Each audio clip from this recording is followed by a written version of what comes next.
Evening, one and all. Live chat 135 coming to you from Brooksy's Bass Corner here in London in the UK. Hope you're all safe and well. It's Wednesday. What am I talking about? It's Tuesday, isn't it? Idiot. Tuesday, 8 o'clock.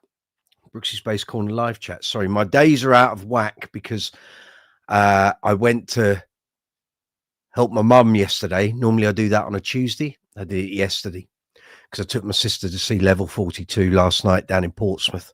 Outstanding show. I put a video up hour and a half ago. If you've seen it, thank you very much. If you've watched, if you haven't watched, I'll put a little link up here for you to check it out. It's a short video. Mark Solo and Love Games. Intro to the show. You want to check it out? Feel free. I hope everyone is safe and well. Hope your bass playing's all going good. Electric Lion, good to see you. Hope you're well. Good to see you. Hope your bass playing's all going fabulous.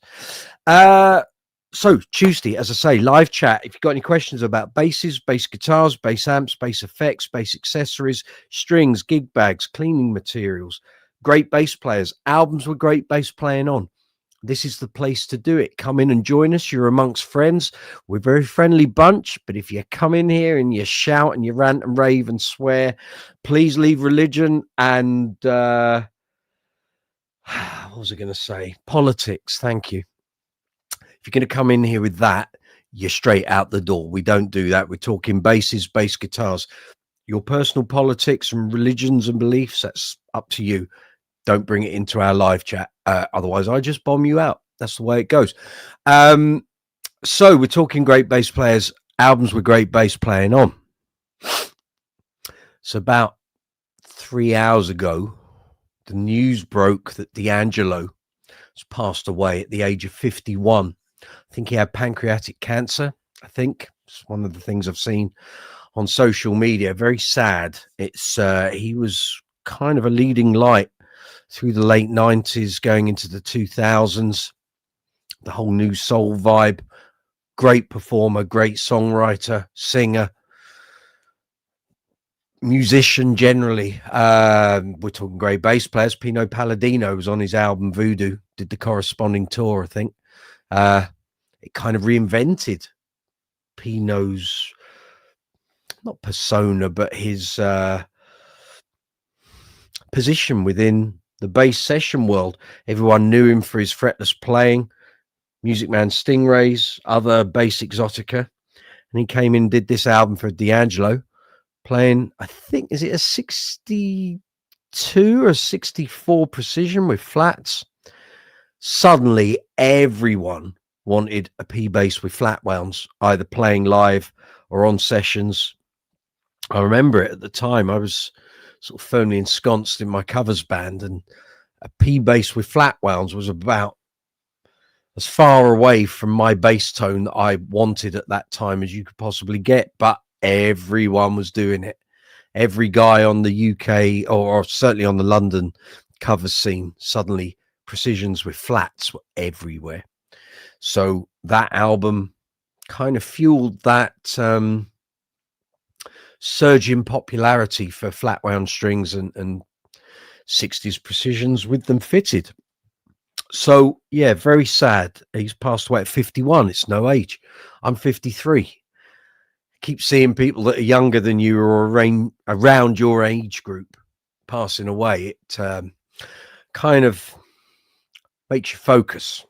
And obviously I had no contact with D'Angelo or his family or anything, but obviously we're doing a live chat. It goes up on YouTube. It will be there forevermore. So, you know, if you're a friend or member of D'Angelo's family or extended family, his kids, whatever, thoughts, condolences and sympathies going out to you.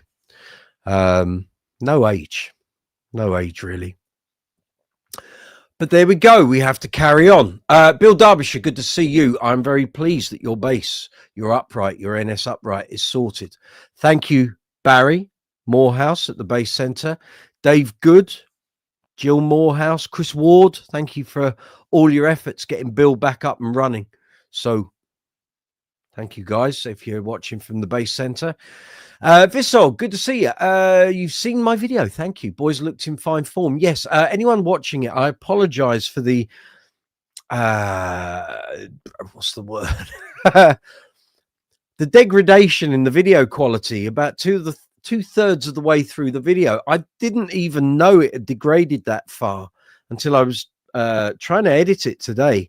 So past couple of videos, I've tried recording in 4K, bringing it into the editor. I've noticed when I've done the Wilcock demos and reviews, I don't know if it's a graphics card thing or the software editor that I use or what, but it's meant to be 4K and better, and I'm not seeing it. And obviously when we render a video and then upload, you have one level of compression at rendering stage and then another level of compression at YouTube stage. So I'm trying to get better video quality, but I'm not seeing it, and it could be my hardware. I don't know. I need to look into this. But anyway, was recording parts of the gig last night, and it all looked fine. And I did a kind of zoom in as I knew Mark Solo was going to be coming up. And when I watched it back today, it's okay until the lighting really kind of gets a bit subdued, and then it kind of goes very sort of speckly and pixelated. And I rendered it and watched it back, and I thought, I can't put that up. I tried to edit and also tried to do it using AI to try and improve the video quality and the coloring and what have you, and got as far as I could with Chat GPT and had to edit the video down to a size it would deal with. It wouldn't deal with anything over 512 meg. And this video was like nearly 3 gig, because it, again, filmed in 4K. Got the video section down and thought, well, that's okay. I can do transitions and fade ins and outs and it'll be fine. Get through the Chat GPT process, and then it said, oh, by the way, we don't do rendering on this platform, but I will write you a script with how you can do it through these applications. At which point I just nearly fried my brain and thought, it's going up. If people want to watch it, great. I will put an apology on there. The visual degrades, but the sound quality remains as is. So it is what it is. I'll do another one at the weekend when I go and see them in Watford, and I'll probably do another one next week when I'm at the Albert Hall. There we go. But for those who wanted to see Mark's solo section in Love Games at Portsmouth, it's there. So that link is higher up in the live chat. If you want to check it out, feel free. Westford, good to see you. Hope that Jaydee's performing well now that you've set it up and restrung it. Electric Low End, all good. Just came home a couple of hours ago from visiting, seeing your parents. The 2-hour drive takes its toll. Yeah, it does. I know what you're saying. Andy Stratford, good to see you. You're supposed to be doing your radio show. Crack on with that. There wasn't a spotlight on Mark. There were spotlights. I said it to my sister during the show. The stage lighting's really dark, and they've kind of got like this gray, it's not even a gray fleck backdrop. It looks like a fabric backdrop with like a texture to it. And the gray is very obviously in keeping with the World Machine time and the pinks and the blues that are in the lights, and pink bass, of course. But it's awful for contrast. Gray, when it comes to lighting, is never good. And as I found out going through that video today, it just doesn't lend itself to good lighting and spotlights. And I noticed it when Roachford were on. Every time Andy sort of stood out the spotlight, you couldn't see him. Didn't matter he was wearing a white suit, you just couldn't see him. And normally that's what happens with a support band. You don't get all the lights, you don't get all the sound. You have to make do with what the headline artist gives you. But when Level 42 came on, I thought, well, the spotlights will be great. And 3 or 4 times, first couple of numbers, they either went backwards or came forwards out of the row of spotlights. You couldn't see them. Couldn't see them at all. And it didn't get any better because pretty much they're static spots. They're not moving around. They're not dynamic. So anytime Mark sort of came forward of the mic stand and went left or right, especially when he was sort of mooching about, it disappeared. And I'm surprised they either A, haven't picked that up on other shows and seen any of the video footage going up, but I don't know what the lighting guy's seeing, because it was fairly obvious to me as soon, and especially because they're all dressed in black. So there's a lot of shadow.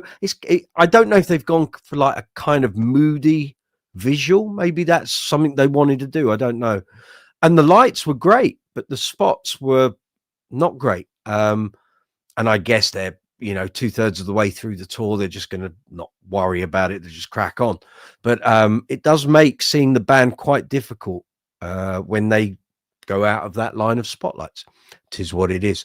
Was this done on purpose? Well, there you go, Andy. I don't know.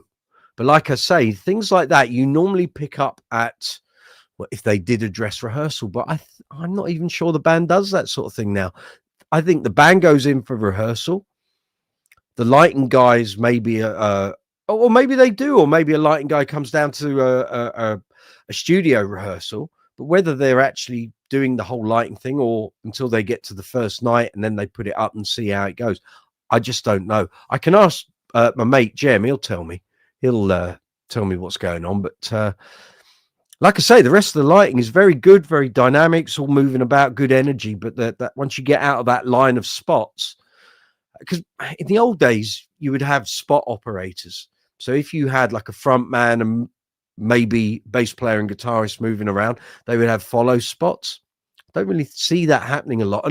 And also generally, because Mark is tied to the microphone a lot of the time, they don't need such a thing.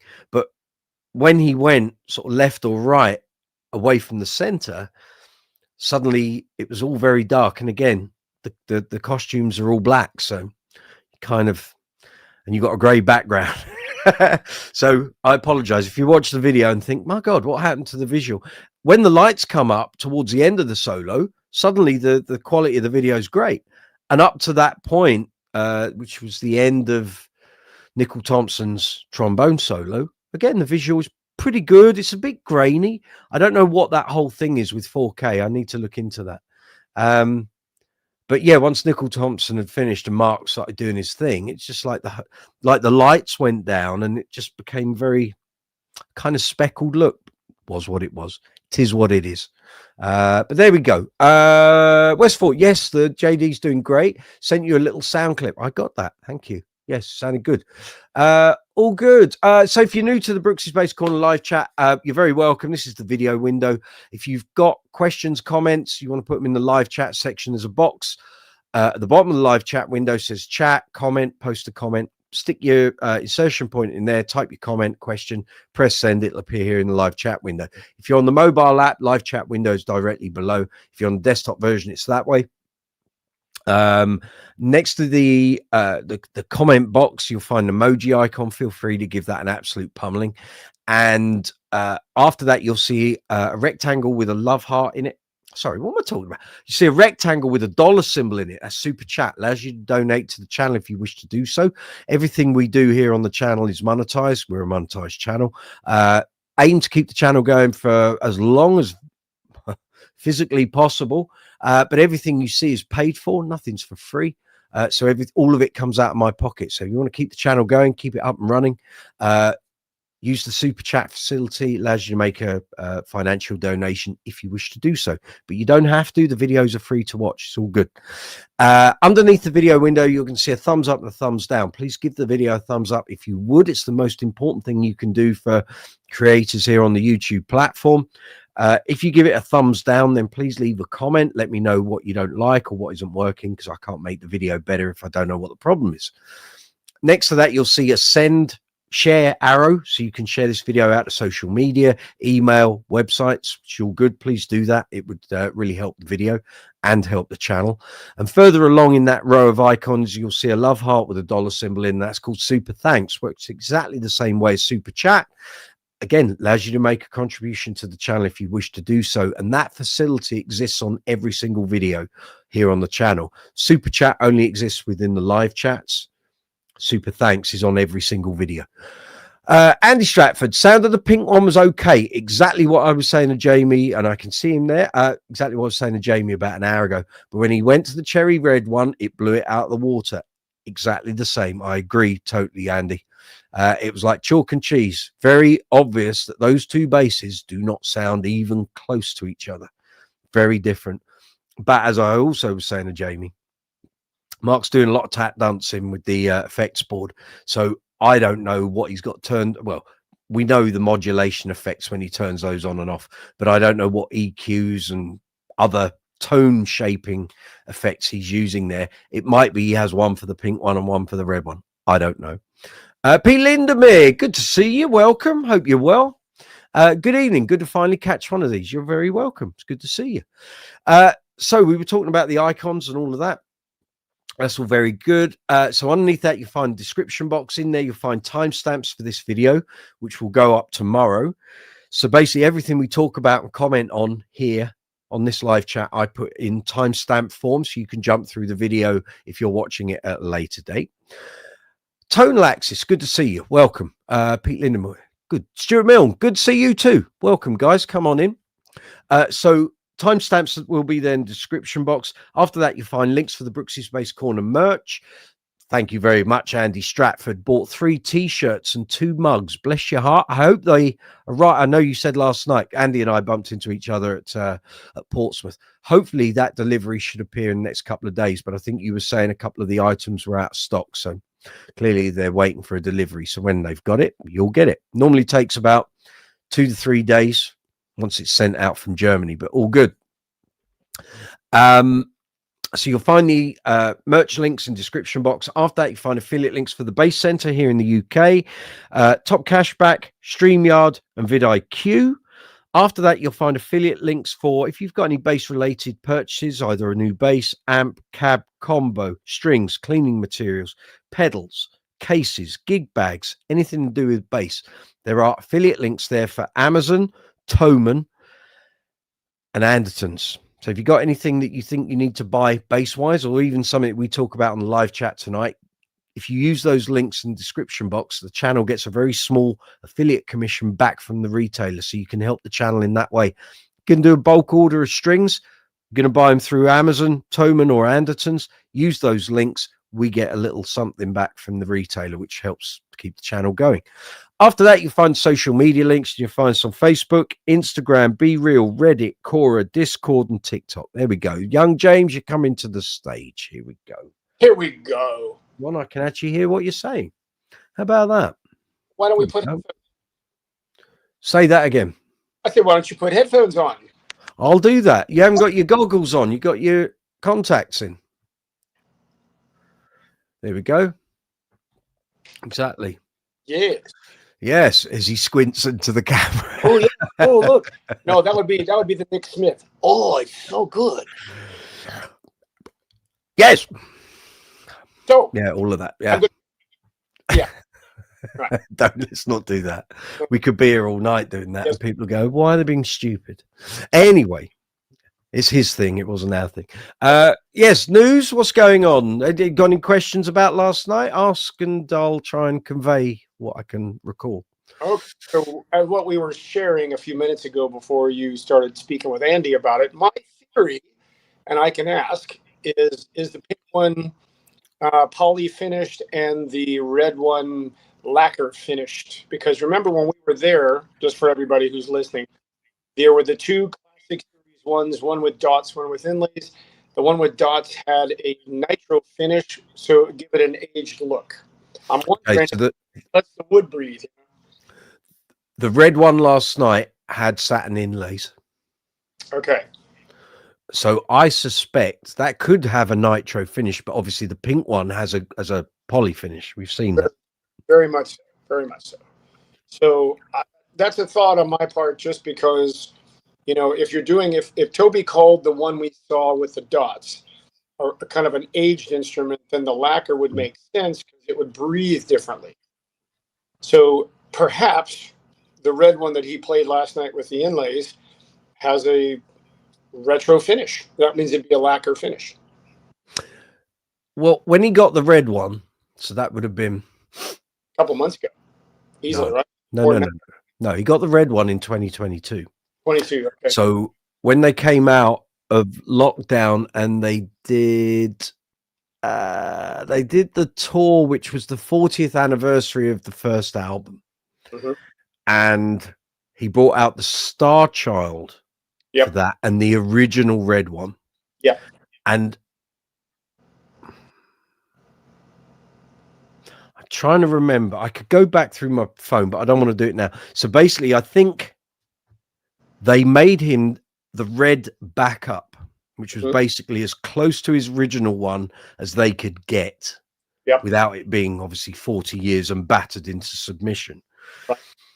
And then he got the Florence one. Was that 23 or 22? 23. That's the right. one. So, okay. So he got the red one, I think, then in 21. It was either 21 or 22. I think it was 21, so that he had a backup for the red and the white. Yeah, I think it was. Yeah. And then obviously got Florence in 23. Right.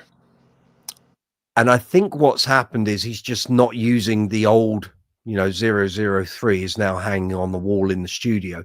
Don't take that out on the road. Not well, maybe there's a degree of unreliability, same as the Star Child had, where the pickups went mid-gig and what have you. But that red one was designed, as far as I'm led to believe, to be as close to the original 003 as possible. Yeah.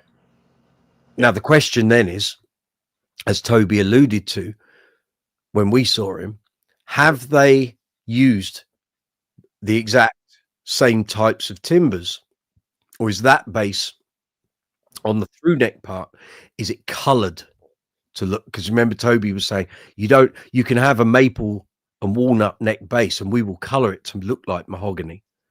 Right.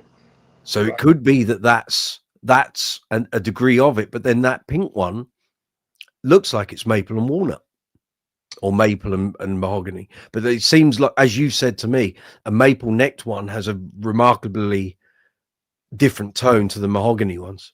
It does. It really does. So anything. But all I can say, when I sort of sat there last night, and one of the real joys of last night was having read other people's comments and videos and stuff. I was surrounded by a lot of old people, but that's not the point I'm about to make. Jesus. As far as I'm aware, no one got up and walked out during the World Machine part. So there've been loads of sections where people have said, especially on Facebook, well, we got past leaving me now, and people were leaving, and the seats were all empty. I didn't see any of that happen last night. Yeah. And I was sat there with my sister, and we were in a row, and the seats next to us were empty anyway. And I thought, well, this is okay. I prefer to be standing up at a gig and enjoying the vibe, and it's a gig. I don't want to sit there like I'm sat in my living room. But it was actually nice to sit there and just listen to the intricacies and everything that was going on. And I could hear everything that they had going on the track in order to do the World Machine tracks, because there's a lot of keys and sequences and stuff. That album, if you compare that with True Colors, there's like a million things going on every single song. Most definitely. So I was sitting listening to it, and things like Sleep on My Heart, it was like, wow, wow, that just sounds great. And some of the arrangements, the Dream Crazy arrangement, the It's Not the Same for Us arrangement, these were all, they've added endings, because there's quite a few of those songs are fade outs. So Dream Crazy had its own ending. It's Not the Same for Us had its own ending. Lying Still was great. Or just Good Man in a Storm, they did live a couple of years ago. You're right, you're getting a bit thirsty there. Yeah. And I can see you there, Richard. I can see you. I'm for a glass of wine. Yes. And I was listening to it. Physical Presence, great arrangement. The horn section on Physical Presence sounded amazing. And I don't think they've done Physical Presence since 2003. Been a while. Been a while. And that would have been when he got the Black Beauties. So they didn't have the horn section then. They had Sean, but they didn't have the full horn section. So it was all really good. And I thought, well, this is a nice surprise. I'm looking over the balcony bit, because we were in the upper circle 3 rows back, and security were not letting anyone stand up either in the aisles, at the front, or dancing. You were not allowed to do any of that. And if you stood up, you could hear people going, "Oh, sit down," and it's that whole thing. Portsmouth Guildhall, when the stalls are out and it's standing, is amazing. And I was saying to my sister, last time she and I were both in that venue, last time I went to Portsmouth Guildhall was 1994, the first night of Forever Now tour, where they said, that's it, we're finished, we're done. After this, we're done.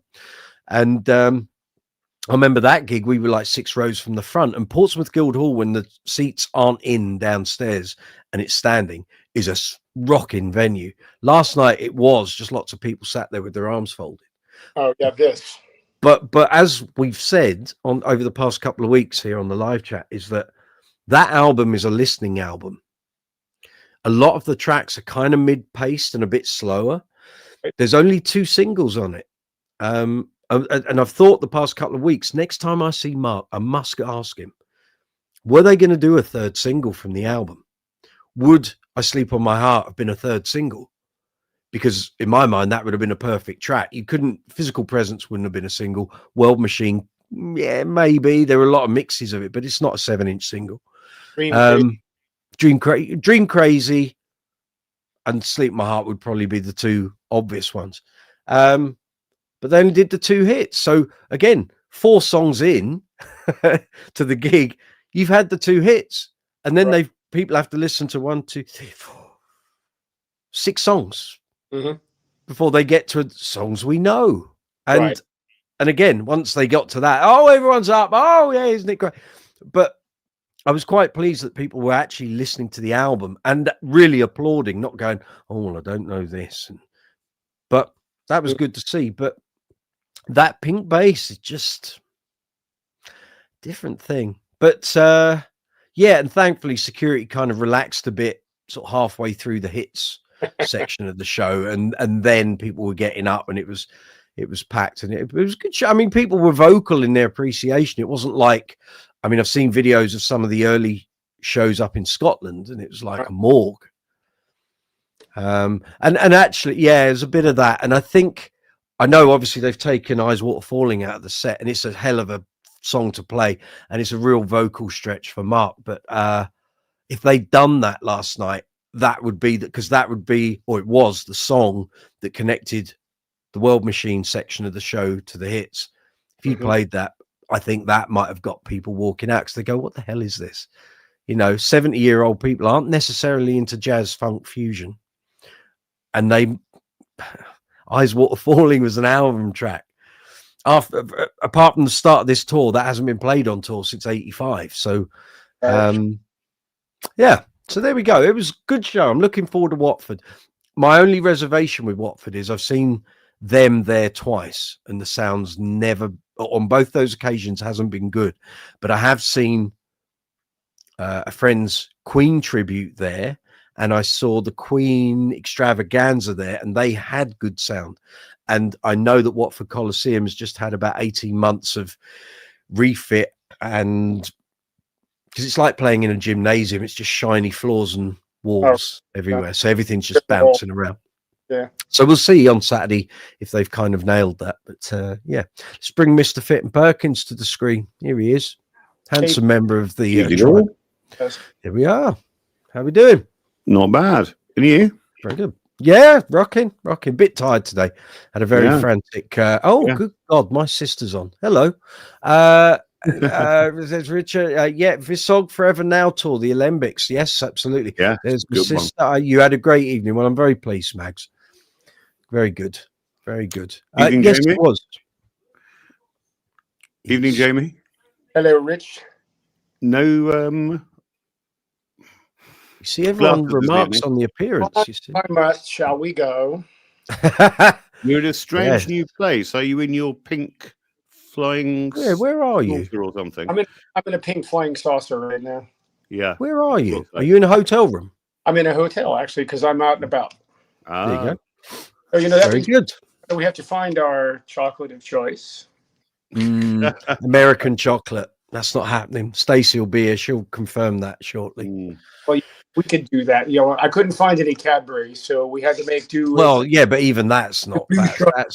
That's Cadbury's is poor man. No, I don't mean that derogatory. It's full of sugar. It's just full of sugar. It's not proper chocolate, is it? Woo! Yes. No, it is. It's just full of sugar. Oh, right. Well, this is pure dark, 70% cacao, no refined sugar. That's what I like to see. That's the stuff. Good That's stuff. what you want. Tell you how much of the bean. Couple of squares of that each day, and a small glass of red wine. That will look after you. Absolutely, and then of course you must have a curry. Well, that'll clear you out, but the chocolate and the wine will do you the favors. Yeah. So how's young Richard? Everything good? I'm okay, thanks, Mike. Yeah. Well, Yeah. you know, ticking over. Okay. Purchases, sales, No anything? purchases. No. Has the Warwick thumb shifted? No, not yet. Inquiries? Pending. Actually, no. Oh, okay. No. As we approach Actually Christmas. buying Warwicks, basically, you know. Yeah. Time coming. Pardon? Time for Christmas almost. Yes. It's that, but also I've heard on the news, radio news several times today that the way it's looking, I hate being a doom monger, but they're saying unemployment here in the UK is slightly on the up. Food costs are still going up.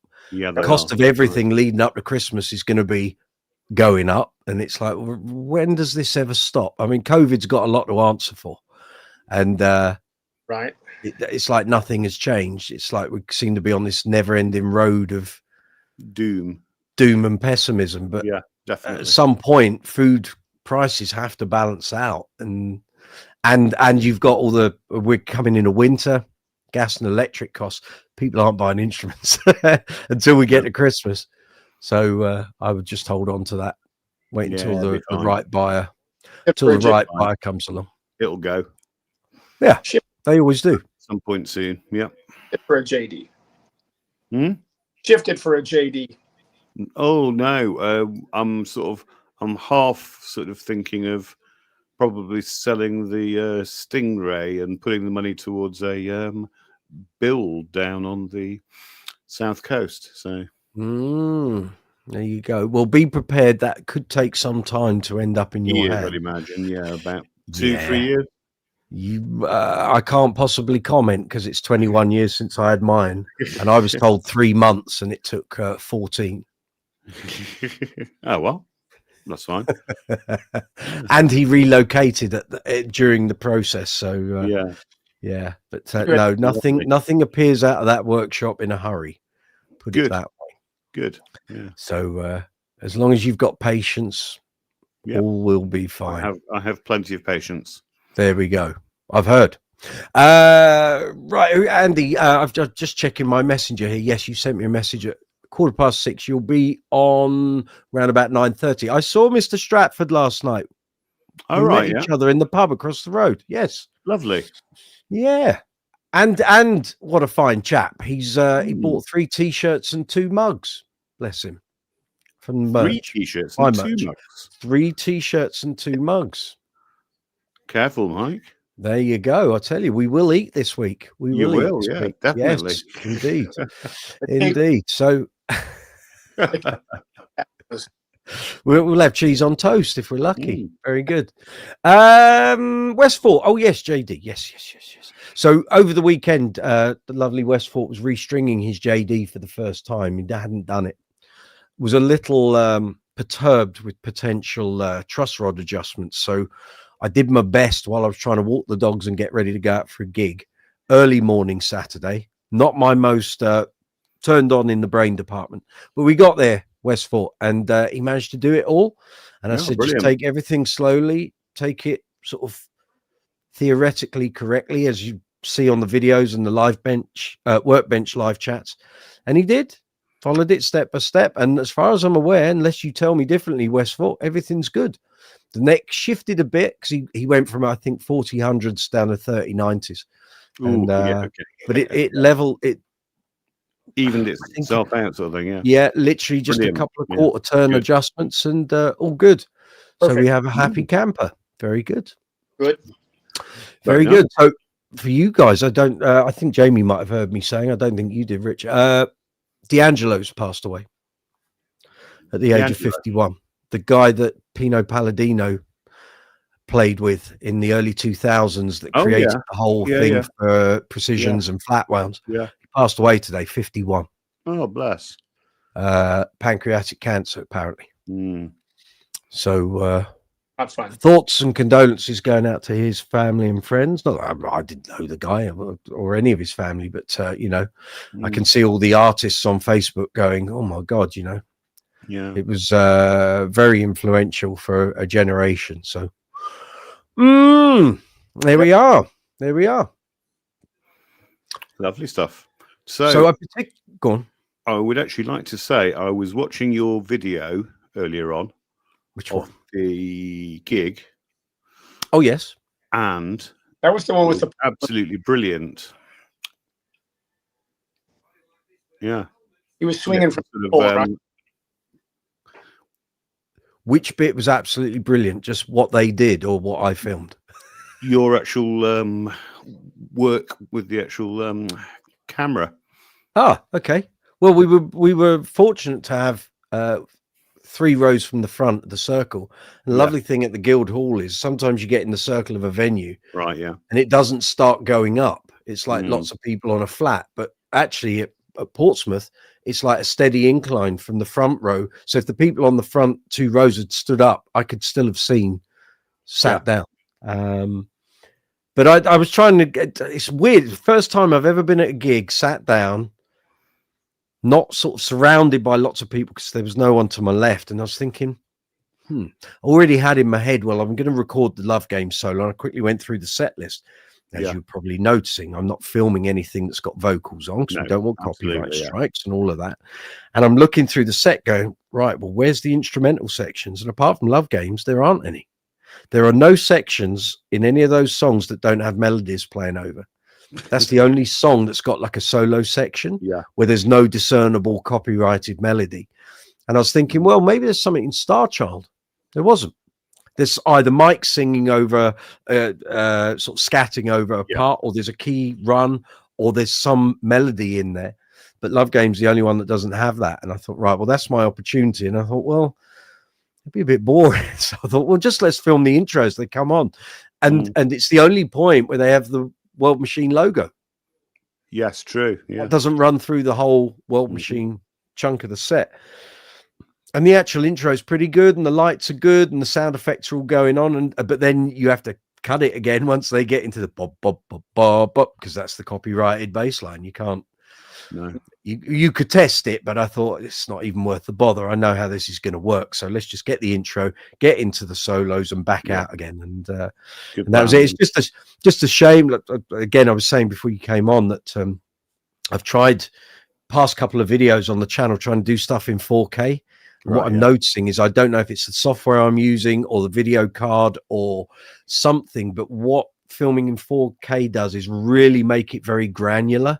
Oh, right. Yeah. Okay. And I've tried, like that video today, I rendered it in standard, was it 1920 by 1080? I did it and it looked good, and then watched it and saw this section in the middle. I was like, oh my God, I can't put that up. Yeah. And so then I did another render in 4K. It took nearly 3 hours. Trebled the file size from so a standard resolution rendering, it would be like 20 minutes. It suddenly became 3 hours of rendering, and then started thinking, well, can I get AI to help with this? Because that section in the middle, it's because of bad light. And also, I think I had around me other people were filming with their flash. Yeah. And if you watch it a couple of times on the video, the border suddenly lightens up where people got their flash going. So the camera's constantly trying to readjust to the lighting. And you end up with that granular sort of pixelated look, which I don't like. I'd rather just record in standard format at 30 frames per second and go with that. So, yeah, but thank you very much. I'm glad you liked it. It's weird, though, being in that situation. You're thinking on your feet, how am I going to film this? How am I framing it? Am I zooming in? Am I not zooming in? Are we doing sort of filming from the back, or are we going to go really close up? So I then thought, well, you got 2 more gigs on this tour to go to. So one of those, you're going to be standing on the floor, so you can kind of get as far forward as you want. So I just thought, well, we'll do a snapshot. And again, the live chat last night, that was totally ad hoc. I hadn't really planned on that. And I Suddenly I got a thing flash up my phone going, "We've got Wi-Fi here," and I was like, "Oh, we'll have a bit of that." And it was about 10 minutes before Roachford came on, and yeah, my concern Very was good. there was music in the background, but nothing's been flagged, so we carry on. Very Carry good. on. Now, you asking my sister, did he behave himself? I I did nothing. We literally went over the road. We had a drink. We sat down. She couldn't do anything because she had her crutch because she's had a hip reconstruction. And we sat there like a pair of old bookends. But I didn't care because it sounded great and the show was great. And Good.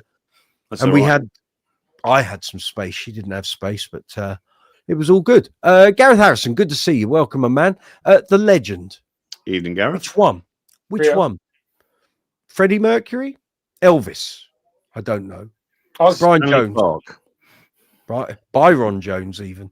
Let us know which legend you are. Electric Low End saying hello, Kerry. You did actually, but got way too excited about your £2.70. It wasn't £2.70, it was £2.49. I got a pint of Strongbow in Portsmouth for a pint. That's a bargain. I said it would cost me £5 more in London. That'd been £7.50. Oh, Jamie appears to be taking us for a journey somewhere. It's probably got the cramp that I had last week. You sit down too long. No, I just need to have something to prop up the phone with. Sorry. Oh, right, I see. Very good. Very good. We can run to the loo if you want to, but I mean, no, personally, we'd rather not. No. Yeah. Have a fresh and good. That's not the thing, not the done thing, really. But yeah, it was good. I have to say though, we went in and got our tickets, and I couldn't find where the merch was. It must have been off another room as we came through the main doors, but because we had to go to the box office, we missed where the merch was. So I'll have to catch up on that on Saturday. I've seen it all on the posts, but yeah, great show. I don't think anyone in the band really watches this channel, and that's fine. My mate Jem does tune in occasionally. He's been on the live chats before. So Jem, if you're watching, thank you very much for your hospitality last night. I'll see you on Saturday. We'll try and have a pint after the show if possible. But that was all good. So yeah, looking forward to Saturday. Saturday gigs are always going to be different, a bit more raucous. But yeah, nice to go back to a venue that I mean, God, I saw them there, like I say, on the Forever Now tour. And I saw them there, or we saw them there, 91, the Guaranteed tour. So seen them there a couple of times. But the sound in there is always good. I've never heard a bad gig in there. And considering it's one of those sort of old school type venues, it's really good. Gath Harrison, she's the Bootsy bass. Let me guess. It didn't so we work. banged on about it. Well, no, it worked. That worked. Unfortunately, the gig I used it on Friday became a bit of a pain in the backside. So before I even got there, the bag that bass goes in is a larger style. Sorry. No point talking away from the mic. They can't hear you. It's a larger style Warwick rock bag. All right, yeah. Larger style. Yeah, one of those. Yeah. You put the bass in there. I've extended the strap, and literally on the tube, this thing just went, much like the bass. Tipped horizontally. Couldn't carry it. So I was carrying it by the handle, and it was just swinging all over the place. I thought, this is going to take someone's kneecap out. Nightmare. Got to the gig, had a problem with my IEMs, which was a problem I knew that was coming. So basically, I've had these since 2019. Where's the cable? Here it is. So I'd seen about 8 weeks ago. So when I'm wearing these with Uncle Funk, the ears go on first, then the sunglasses, then the headpiece, and everything's all locked in. Problem is, if you don't do the cable properly and the strap goes over the top of the cable, what you find is as you're doing the gig and you're moving about, the little connectors that go in the earpieces, for people to see, focus, not on me, on the earpiece. Yeah, that little bit that's got two prongs on it, they come out and you suddenly go from and it's sheer silence. So one had gone down during sound check, and I'd seen it was going. Is it that one? It's one of them. Yeah, it's this one. So it had gone. Literally, it was all splitting, coming away. Yeah. And it gave up the ghost in sound check. So that was the end of that. So I'm running on one. We start the gig, everything's fine. The strap's working fine. I'm like, oh, this is okay. I think we might have sorted this. And the right one came out. I had to do the first 9 songs with no sound. There's no monitor, no bass amp.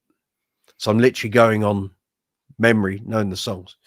And the bass then at that point, so I'm trying to, so I've got the one in my right ear and the cable is close, but it's not in. Yeah, so I take the piece out and I'm trying to plug it in and I can't do it because the lighting is average on the stage.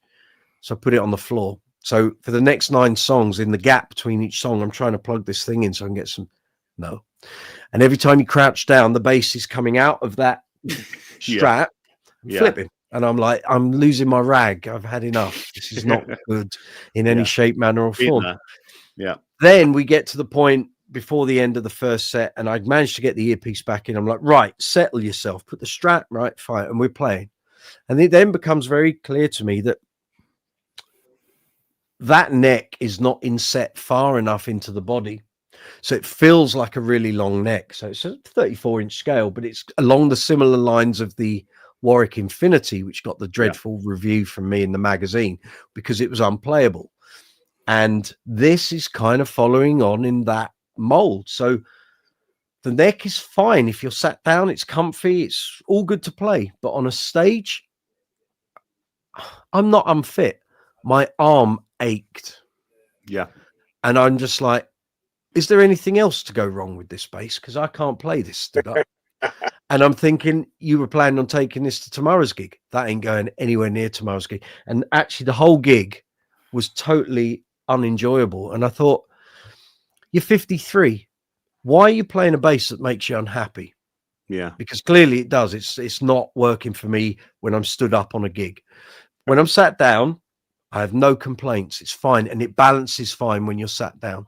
Stood up, it just isn't worth the grief. So I'm now in sort of that position of, do I just sell and get rid, or do I keep it for things that might crop up, or photo opportunities and stuff here on the channel? So I don't know.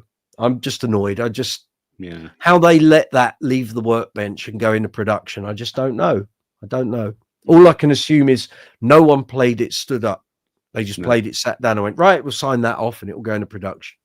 But it just makes me unhappy to play it. And it's a waste. It's a good bass, but that's a bye-bye. I'll be back. I think so. Give me a moment. No problem.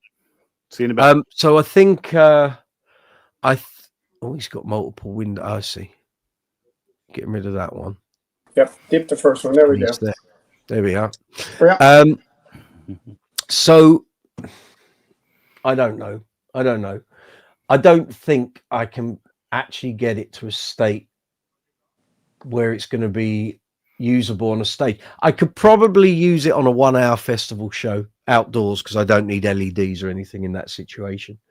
But for an hour, I could probably stand it, but not on theatre shows. It would be just too problematic. And like I say, you stand there, and in theory, it should be comfortable. It should be fine to play. But I just felt that section, sort of, that part of my arm was absolutely killing me halfway through the second set. And I just thought, you can't do a 2 1-hour gig the following day if it's doing this after, and you haven't even played for an hour. So no, so we'll see. I think about it. I mean, it wasn't a fortune to buy, but I think, like, when we do Uncle Funk photo stuff and stuff here on the channel, it has a place, but I just can't use it on gigs really. And I'm not, again, it's that I've got so many great basses that are very enjoyable to play, put a smile on my face. Why am I not using them? Fair question. And it's a look thing for the Uncle Funk thing. Bootsy. Well, yeah, it fits in with the disco vibe, and it's a wow factor. But wow factor doesn't equate to me having sore arms and really hating what I'm doing. So Zoomer's there. £3 for a pint. Not even $3 for a pint. Yeah, £2.49. I couldn't believe it. $3. It's the highlight of the show as far as you're concerned. You should have seen my face when they rang it up on the till. I was like, have you put that in right? Because my sister had a Coke and I had this pint of cider. I said, have you rung that up right? She said, yeah. I said, how much is the cider? She said, $2.49. You are joking. She went, no. I said, is there something special? And she said, well, it's part of the Monday night deal that we do. I said, you're telling me I've got 2 drinks here and it's going to cost me literally £5. Under a five. It's £4.15. Yeah. I was like, I'll take it. It's a win. I'll have that. So there we are. So that's the story with Bootsy. Went back to the Empathy on Saturday. Happy days. Lovely. Easy to play. And then you suddenly realize, why was I struggling the night before trying to make that bass work? Because I want to make it work. I don't think I can make it work unless I'm sat down. If I'm sat, it's fine. Yeah, it's really fine. But I thought the Strat, like I said last week, when I did the Strat thing here, I gave it a dry run for about 20 minutes. 20 minutes ain't a gig. No. 20 minutes is like 2 medleys for us. So that's right. Yeah. And then when you're in that and you're moving and you're singing as well, and it just doesn't lend itself to moving. I'm wondering if they when they tested it at Warwick, I bet they did what Bootsy does, which is wear it on a really, really long strap. So it's down sort of below his sort of waistline.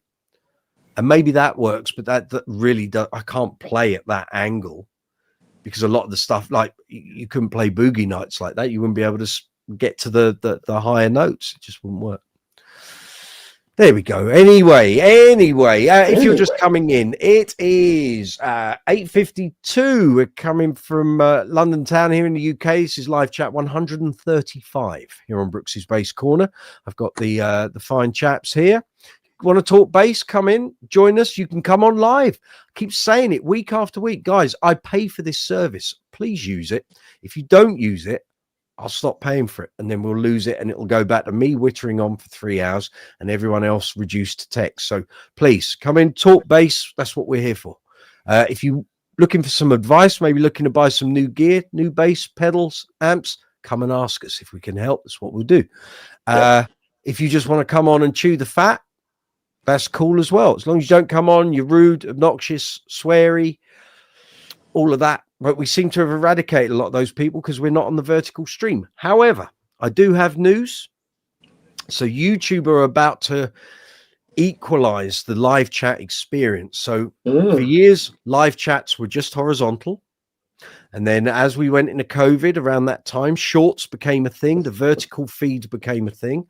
And in 2022, 2023, YouTube decided the de facto presentation for live chats was going to be vertical, which is why we've been doing it the past couple of months. Saw all the viewing figures bump up. Fabulous. They are now or have now announced that over the next month, maybe 2 months, hopefully it'll be sooner, they're going to standardize. So basically, I will broadcast a live chat in whatever format the software gives you.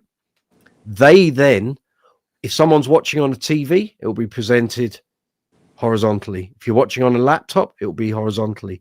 You're watching on a tablet, it will be horizontally. If you're watching on your phone, it will be presented to you vertically. So the views will equalize. So when we do horizontal live chats, our viewing numbers aren't that high.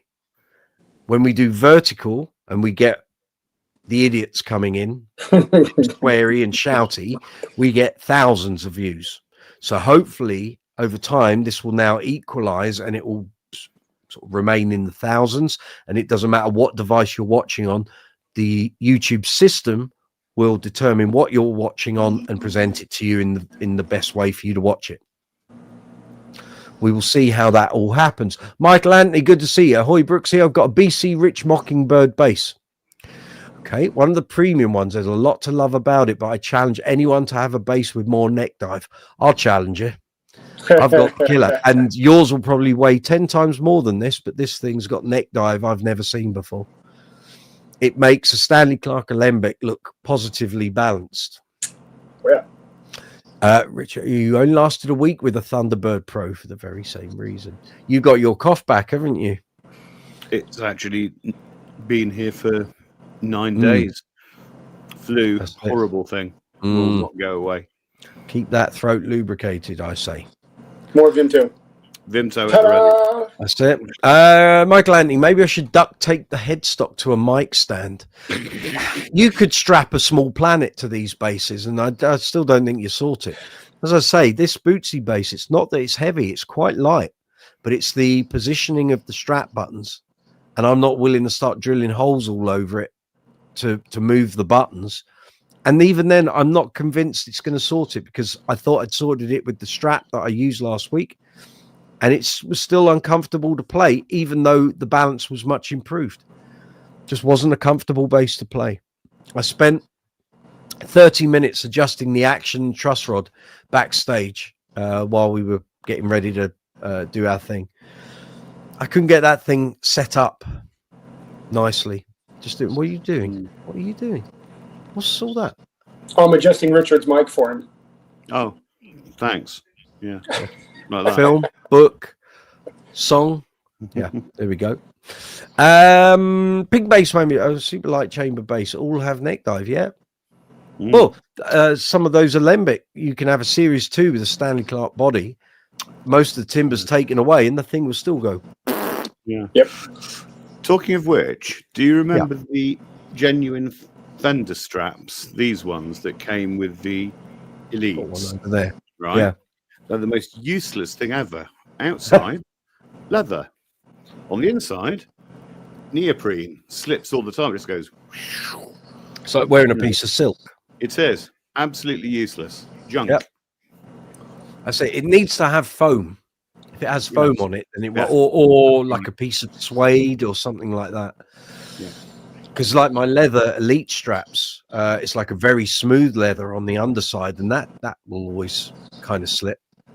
But suede, for some reason, suede doesn't. But the problem is, if you sweat a bit when you play suede, after about 5 gigs, you want to burn that thing because it stinks. You can't get the moisture out. So Once you try the pink one. That's why it's living in the garage at the current time. It does. It stinks. Right, legend. Really think level 42 are past their best. In fact, any musicians over 50 years old, steady. Thanks. Hey, steady. Steady. One man's opinion. Should really only be heard and not seen. Is that right? Right. Okay. I've got another 25 years in this tank. Don't you worry. We could show you young whipsnappers a thing or two. Unless it's U2. Yeah, I wouldn't pay money to see U2. So no, I wouldn't either. No. What's one man's meat is another man's murder. There we are. There we go. Very okay, true. Well, Morrissey has joined the chat. Yeah. Yeah. Yeah. I'm wondering who the legend is. Do I know you? Have we met? Are you a musician I know? What is that? What icon is that? I can't see that. Looks like over the mountain. Looks like over the hill. Yeah. Over the hill. Yeah. Yeah. I can't even see what it says. Or what it is. Sort of. Let me come out into YouTube. A mound and 2 little sort of characters. Oh well. Oh well. I mean, we can have a discussion about Mark's voice. I don't particularly want to go into that discussion. No, it is what it is at the current time, and yep, it's what it is. I have to say, actually, last night. Oh, it's fish on a hook. Fish on a hook. All right, very good, very good. Oh, hang on, you're not going to tell me your YouTube chat services, are you? Tell me I've got to shut down my live chat. What was I looking for here? Hold on. I was looking at this live chat within YouTube. Right, hold on. I want that. Yeah, actually, the only thing I thought Mark kind of struggled with last night in that front would be to be with you again. I thought the rest of it wasn't too bad. There were a couple of little moments here and there where he was kind of pushing his voice, but to be with you again seems to be a bit of a struggle because there's a couple of parts where he's got to hold the note, And that's when the sort of wavy voice sort of starts kicking in. But no, he was pretty good. And actually, I think having seen clips from the early shows on the tour, I think playing regularly 3, 4, 5 nights on the bounce has helped. It's got the throat gig fit. There's no reason the throat shouldn't have been gig fit. They've been doing festivals all summer. But I didn't think it was. He knows I love everything he does, but I had reservations pre-tour. I thought you can't go through that number of 32 shows, and you're doing 3, 4, 5 gigs on the bounce at certain parts in the tour. There's no way the voice is going to keep up. But it was okay. It was all, and I thought there were a couple of songs where I've seen videos and I thought it's not going to be good, is it? And he'd actually sailed straight through. So the voice is a funny thing. And, I used to work with Steve Overland, and I've been with him when he had a couple of throat issues. And again, you get it sorted and it sorts itself. Absolutely. Or sometimes it will sort itself out. Sometimes it won't. But, I've sat in medical centers in the Far East, Middle East with him, worrying that we weren't going to have a voice or a singer for a month. Oh, yes. And after 4 days, it all came back nice and powerful. So you just never know. You never know. Yes. I actually talked with Brian Poole, and we had 5 of us singing to actually, cover him up. So, yeah. Add harmony takes it away. We were concerned on that trip where Steve's voice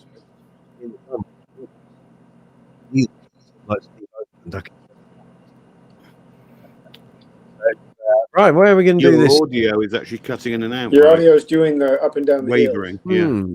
Up and down. Okay. And it was perfectly okay. It's okay again now. Hello. I think it might be. Tell you what. Let me just check. It could be this bandwidth. Let me just check. I checked this earlier on, and we're meant to be on 900, and it dropped to about 110 during the day. There's a switch. Yeah. Let's just check. See where we're at. Go on then. Run.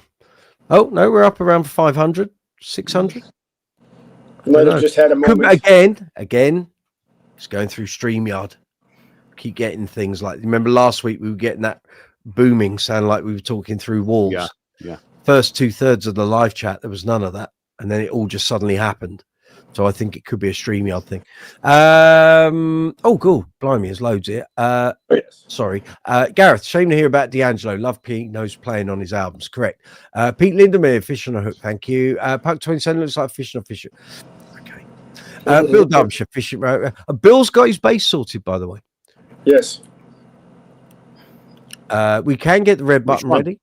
I don't think we need to. The upright that he thought he blew by the NS. The NS. Oh, right. Okay, yeah. The boys at the bass centre came good, got all the parts sent to his guy. As far as I'm aware, it literally cost Bill just to pay his tech guy to put it in.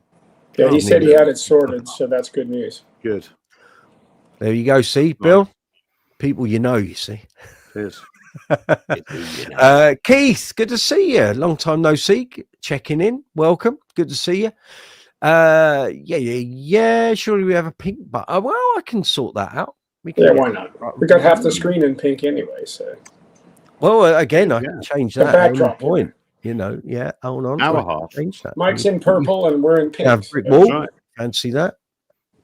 Now Mike's in pink brick. New waves. Reminded me of that wall in Birmingham that we saw with all the painted on it. That's it. Or you can have some of my old bass collection all up there. There's some crackers in there. There's that T-bass, Rich. There you go. Yes. In the middle. Got it, yeah. The Perloid pickguard. Yeah. And I can see the Aguilar equipped Ray as well. Although, it wasn't Aguilar equipped back then. All right. Yeah, back then it was still au naturel. Mm-hmm. The Aguilar pickup went in January 2015. The circuit went in 2013. Yeah. So it was, again, I'm glad I did it that way, because once I put the circuit in, I then realized you need to upgrade the pickup as well. So I did one, had it for a couple of years, and then upgraded the pickups. All good, all good. And I can see about 29,000 Kubickies. Yeah, the two. They're There's everywhere. another one here now. There's another one here now. Huh? Well, all of that, a lot of that is replicated. That used to be an old wallpaper on Facebook. Yeah. And now people go, you really got like 4 white ones? No, you dimwit. I've just copied and pasted. Can't you see the brickwork? It's different. Follow the trend on the brick. Come on. That's it. That's it. You were asking me questions the other day about T-bases. What do you want to know? Anything I didn't answer? I'm just Are you trying to thinking think. I know there's that guy asking about them on base chat. Is there, are you looking at one? Yeah, I or? was actually just sort of, no, I was just, curious. I know someone on base chat said they're heavy. They're not. Or No. that one isn't. That one They're isn't. average, yeah. The production models that came out in '96, some of those could be. I had a seafoam green one that was a bit chunky, and actually the body on the production models is thicker than that limited one. This is far more rounded. It's a comfier bass, and actually does sound different. The ones that came out in production,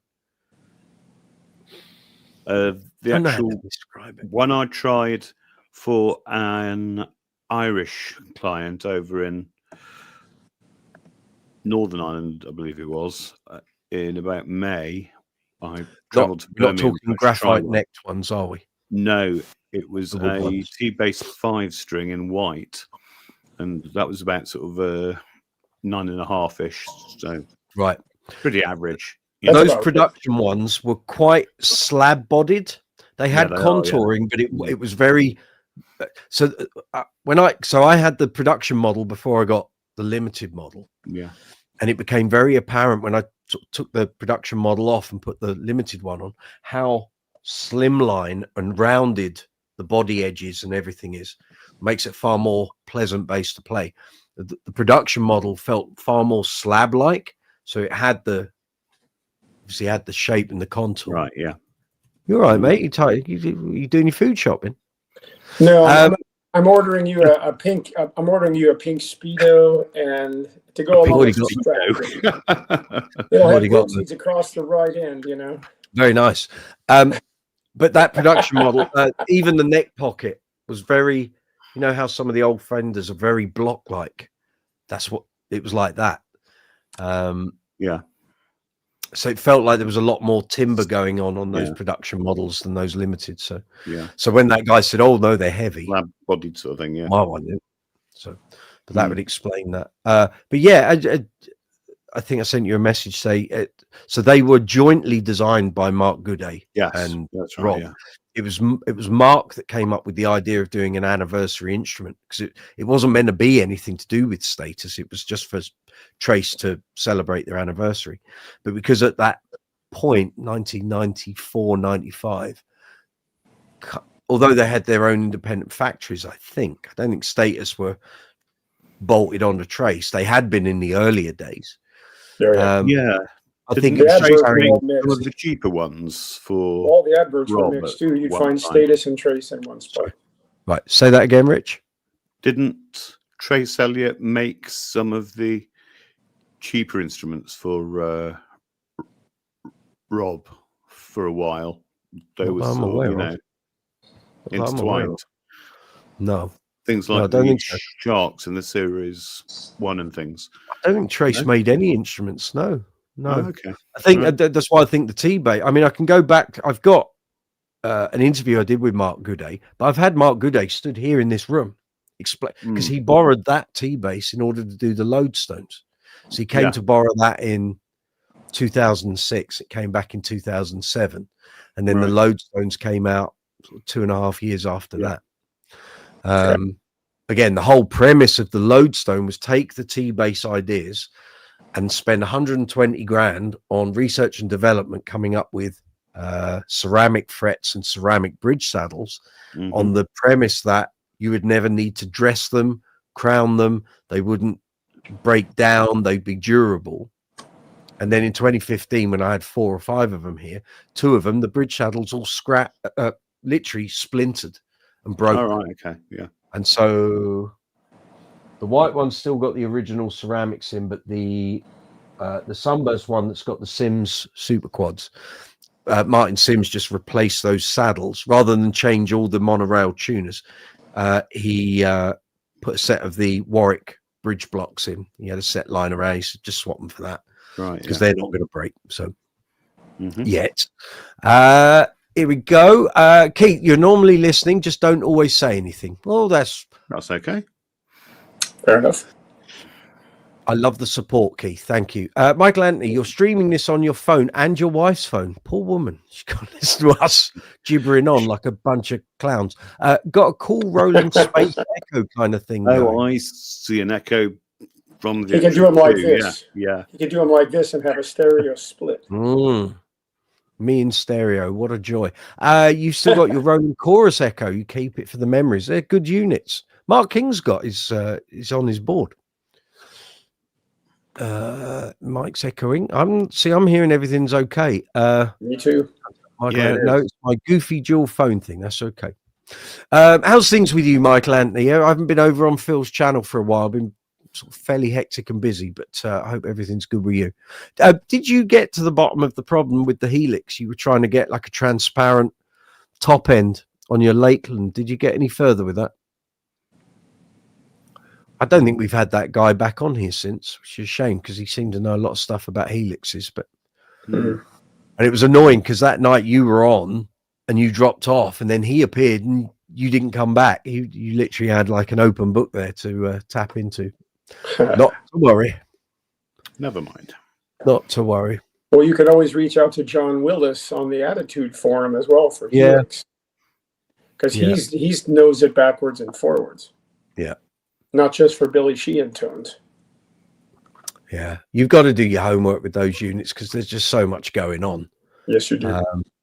I think you might as well get your money's worth out of it. That's what you've paid for, is all that flexibility. But I still stand by. It's it's all well and good, but on a gig, if something's not right, you got the time between. I didn't have time between songs to reconnect an earpiece to this cable.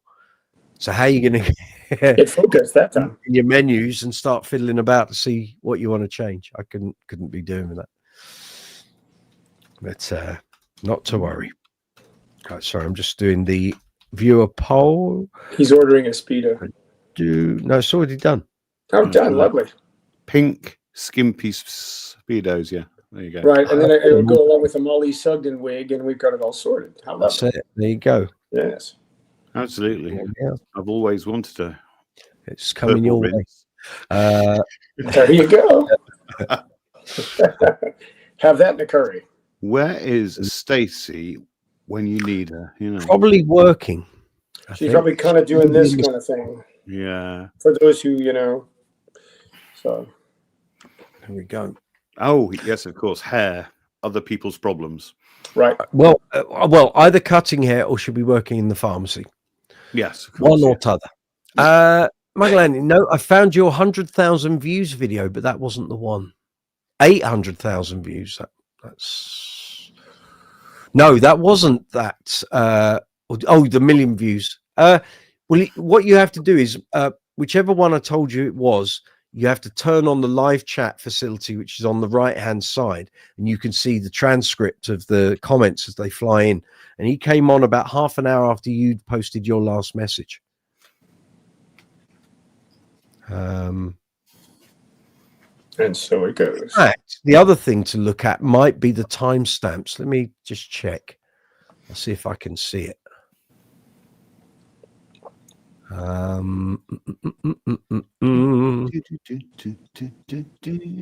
I say it was the 1,000,001, Mike? Did I say that? I'm trying to see how far back that was. There we go. Let's have a look in the timestamps. I hate it when it does that. Right, hold on. Sushi valve preamps, one clean tone and a copy, original baseline with effects. Oh, there it is. There it is. That's right. So it is in that million views. Your comment was around 46 minutes and 10 seconds into the live chat. So if you have a look from about an hour and a half in and run it on double speed, and it will go, and it will just in doubly. Run it in doubly. In doubly, yeah. And you'll find it. You'll see it because we all all of us went, Mike, and you didn't respond. So, but that guy seemed to know what he was talking about. So at least he didn't find the correct point. Yeah. So, like I say, you raised that comment about 46 minutes into the live chat, and I'm sure he comes on about an hour and a half. Because you were still contributing to the chat and then you kind of disappeared. So I guessed you'd gone. But it'll be in there. And Noy in Dublin. In Dobley. In Dobley. Dobley is Spinal Tap for Dolby. That's it. It's the girlfriend of the is it the girlfriend of the producer? Oh no, it's of the band member, isn't it? Yes. Can't remember which one. Yeah. Janine. Yeah, yes. That's it. You could record it in Dobley. In Dobley. Dobley. Yeah, you read it wrong. She means Dolby. Yes. There we are. Let's just check. Views are all good. Let's just check the stream health. We need to go to, or I need to go to there. That's right. Yep. There we go. Please give the video a thumbs up, folks, if you'd be so kind. Let's check. The stream health is excellent. It's good. We're flying on gas. Nice. There we are. So what's coming up for you, young man? November is going to be quite busy. Yeah, me too. Yeah. I got one right off the bat, November 1st. Doing a 4-song hit with the country guy to celebrate a 250th anniversary, and then go to Mexico for 3 days to do a motorbike rally. Very good. Awesome. So there's that. And then in the middle, it's very possible, I'm not sure yet because it hasn't been confirmed, but in between those, there's a possibility that Applehead will make a metal show in between. Okay. So it'll be twang. So, Very good. Excellent. Get your head on. Careful, of course. Right. There we go. Okay, we got it. Let's go. Yes. Yeah, done. Excellent. No, it's looking a bit frantic here as well. I've got a right old mishmash of Queen, got Uncle Funk, I've got ABBA, a couple of other things in there as well. And it's so when I've had those periods of like 3 weeks off. Oh yes. Suddenly he fell. Thought I'd lost a memory card. No, it's there. I can see it. Don't forget. It's a small one. Very small. We shan't forget. Normally I know where it is, and it's that.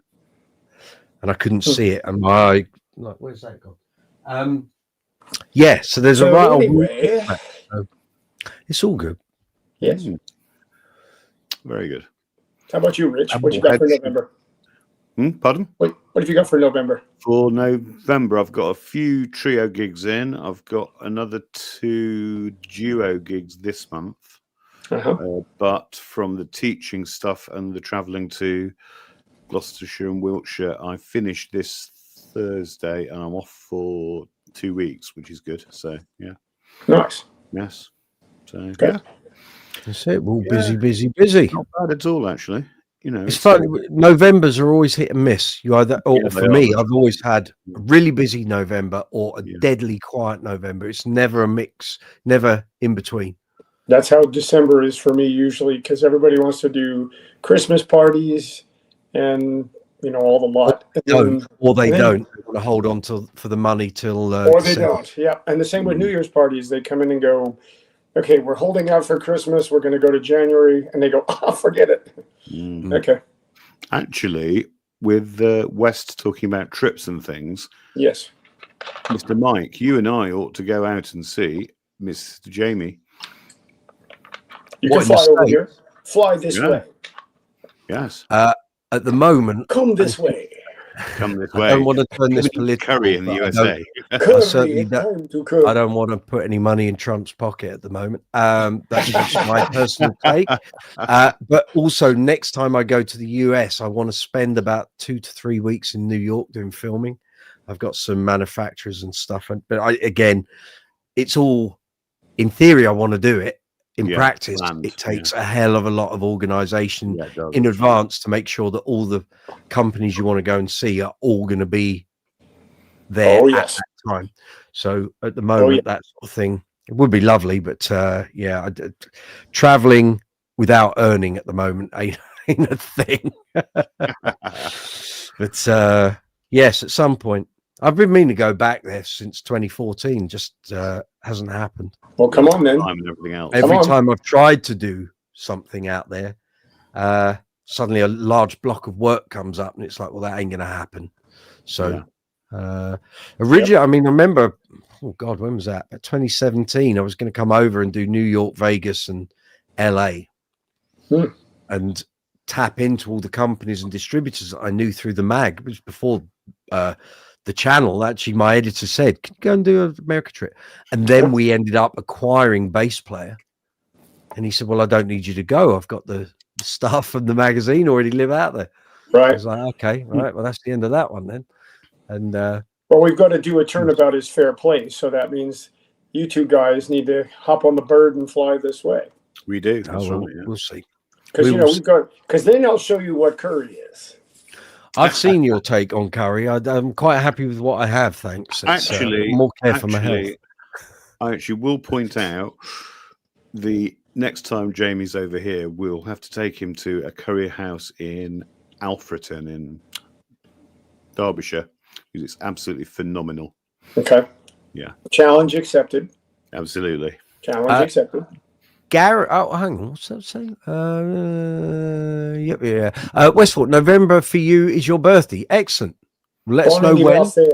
Let us know when. Gareth Harrison, Mr. Pink, does your rig differ between the country gigs and metal gigs, or do you use the same rig for both? That's a great question. So, guys, let me tell you, depending on which bass I use, the bass is the only thing that changes. Everything I sort out with pedals and whatnot is all the same. And all I do is I just dial it in differently for each guitar. So if I'm using the Attitude bass, it's going to sound like it's about to cut your throat. If I'm going to use the Jaydees, it has a hint of that in there, but it's more round sound. But yeah, I use the same stuff for both. I use the same stuff for everything. Just a matter of twiddling on. So yeah. I think the only people who would probably use different amplification are people that use things like Ampeg B15s for a particular tone. Right. Generally, I mean, I know people look at the wall of amplification, go, well, he must take a different amp out on every gig. But generally you don't. That has become a wall of amplification for this channel, not for gigging. Because for years I used my Hartkey rig. When that gave up the ghost, I went to my EBS rig. That didn't give up the ghost, but I was getting some problems with one of the amps. And Aguilar approached me for an artist deal, and I was like, yes, please, thank you very much. Take my money. Absolutely. Fabulous. So generally, the only thing I do, like if I'm going between different bands or different genres, I might change the cabinet configuration. So if it was like a coffee house gig or an acoustic thing or something small, I might only need a 210. If it's something with a live drummer, guitars, bit more balls, I'll take a 212 or a 410. And if it's something bigger than that, then it might be a 410 or a 212 with a 210 on top. Or if it's Green Day, then obviously it's two 212s or two 410s. But there we go. Well, you know, it does depend on the size of the venue and if you're backlining. So, all guys, of that. To mention that as well, I have a 115 that I can carry about for doing small rooms. I have 210s and 410s and all that. But if I want to use, if I'm able to use a big rig and it's not backline provided, because I am on the Ampeg list, which means I can sort Ampeg anywhere I go. I have a very lovely big monster cabinet made by Ampeg that will literally probably destroy the first 3 rows of the theater. So yeah, send your bills to Jamie Millard, Nashville. Brooksy's Bass Corner. No, there's no money in this. I can do it. Actually, But, speaking of Nashville, Yes, do you know Mr. Wooten? I do. Ah, I definitely need to actually come out then. See? So you can have Wooten and Curry all at the same time. Yeah, I actually met him in the green room in the jazz cafe years and years and years ago. Yeah, Nice. yeah. Mhm. Very good. Yes, indeed. Well, it's kind of funny because going to some of the spots here, the bass shops, there's very few. But the ones that are here, depending on what you're looking for. So, so when we were together a month or whatever it was ago now, we went to the gallery, and the gallery has, the wall of Fenders and then the other assorted bits and bobs mixed about.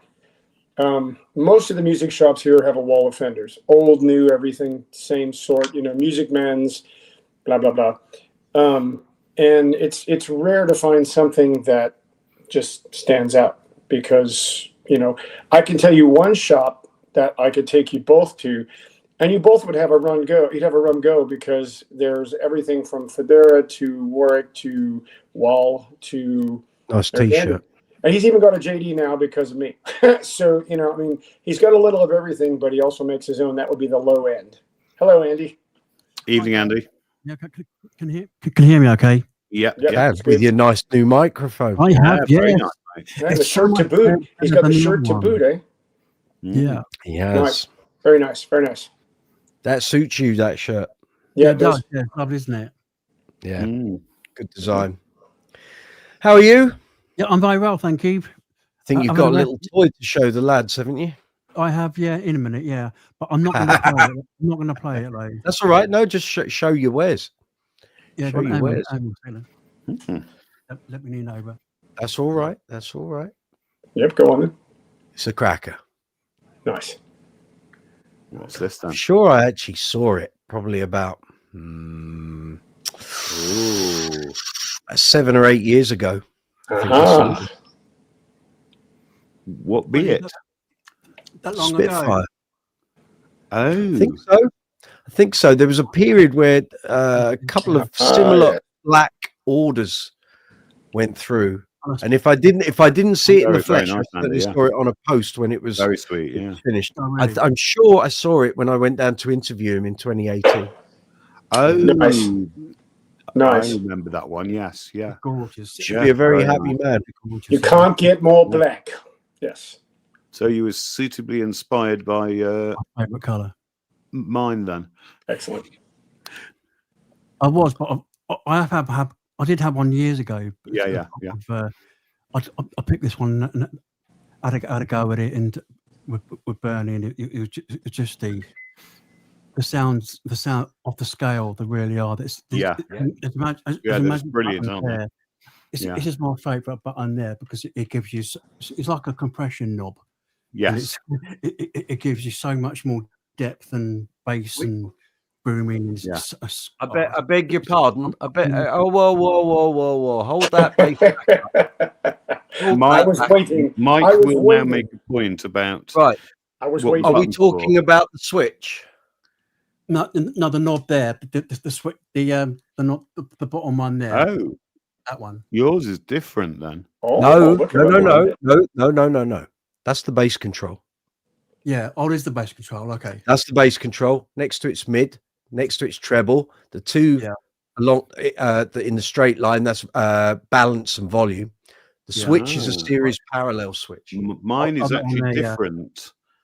Yours Yeah, that is one there. because it's a 98, 99 before Yeah. they had the Ruger electronics. Yes. Mine, the actual stack at the back is bass on the bottom and actually mids on top. Then it has a separate treble.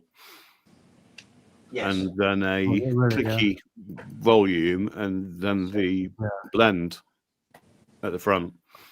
Yeah. Yeah. In the old Yeah, girl. this one is.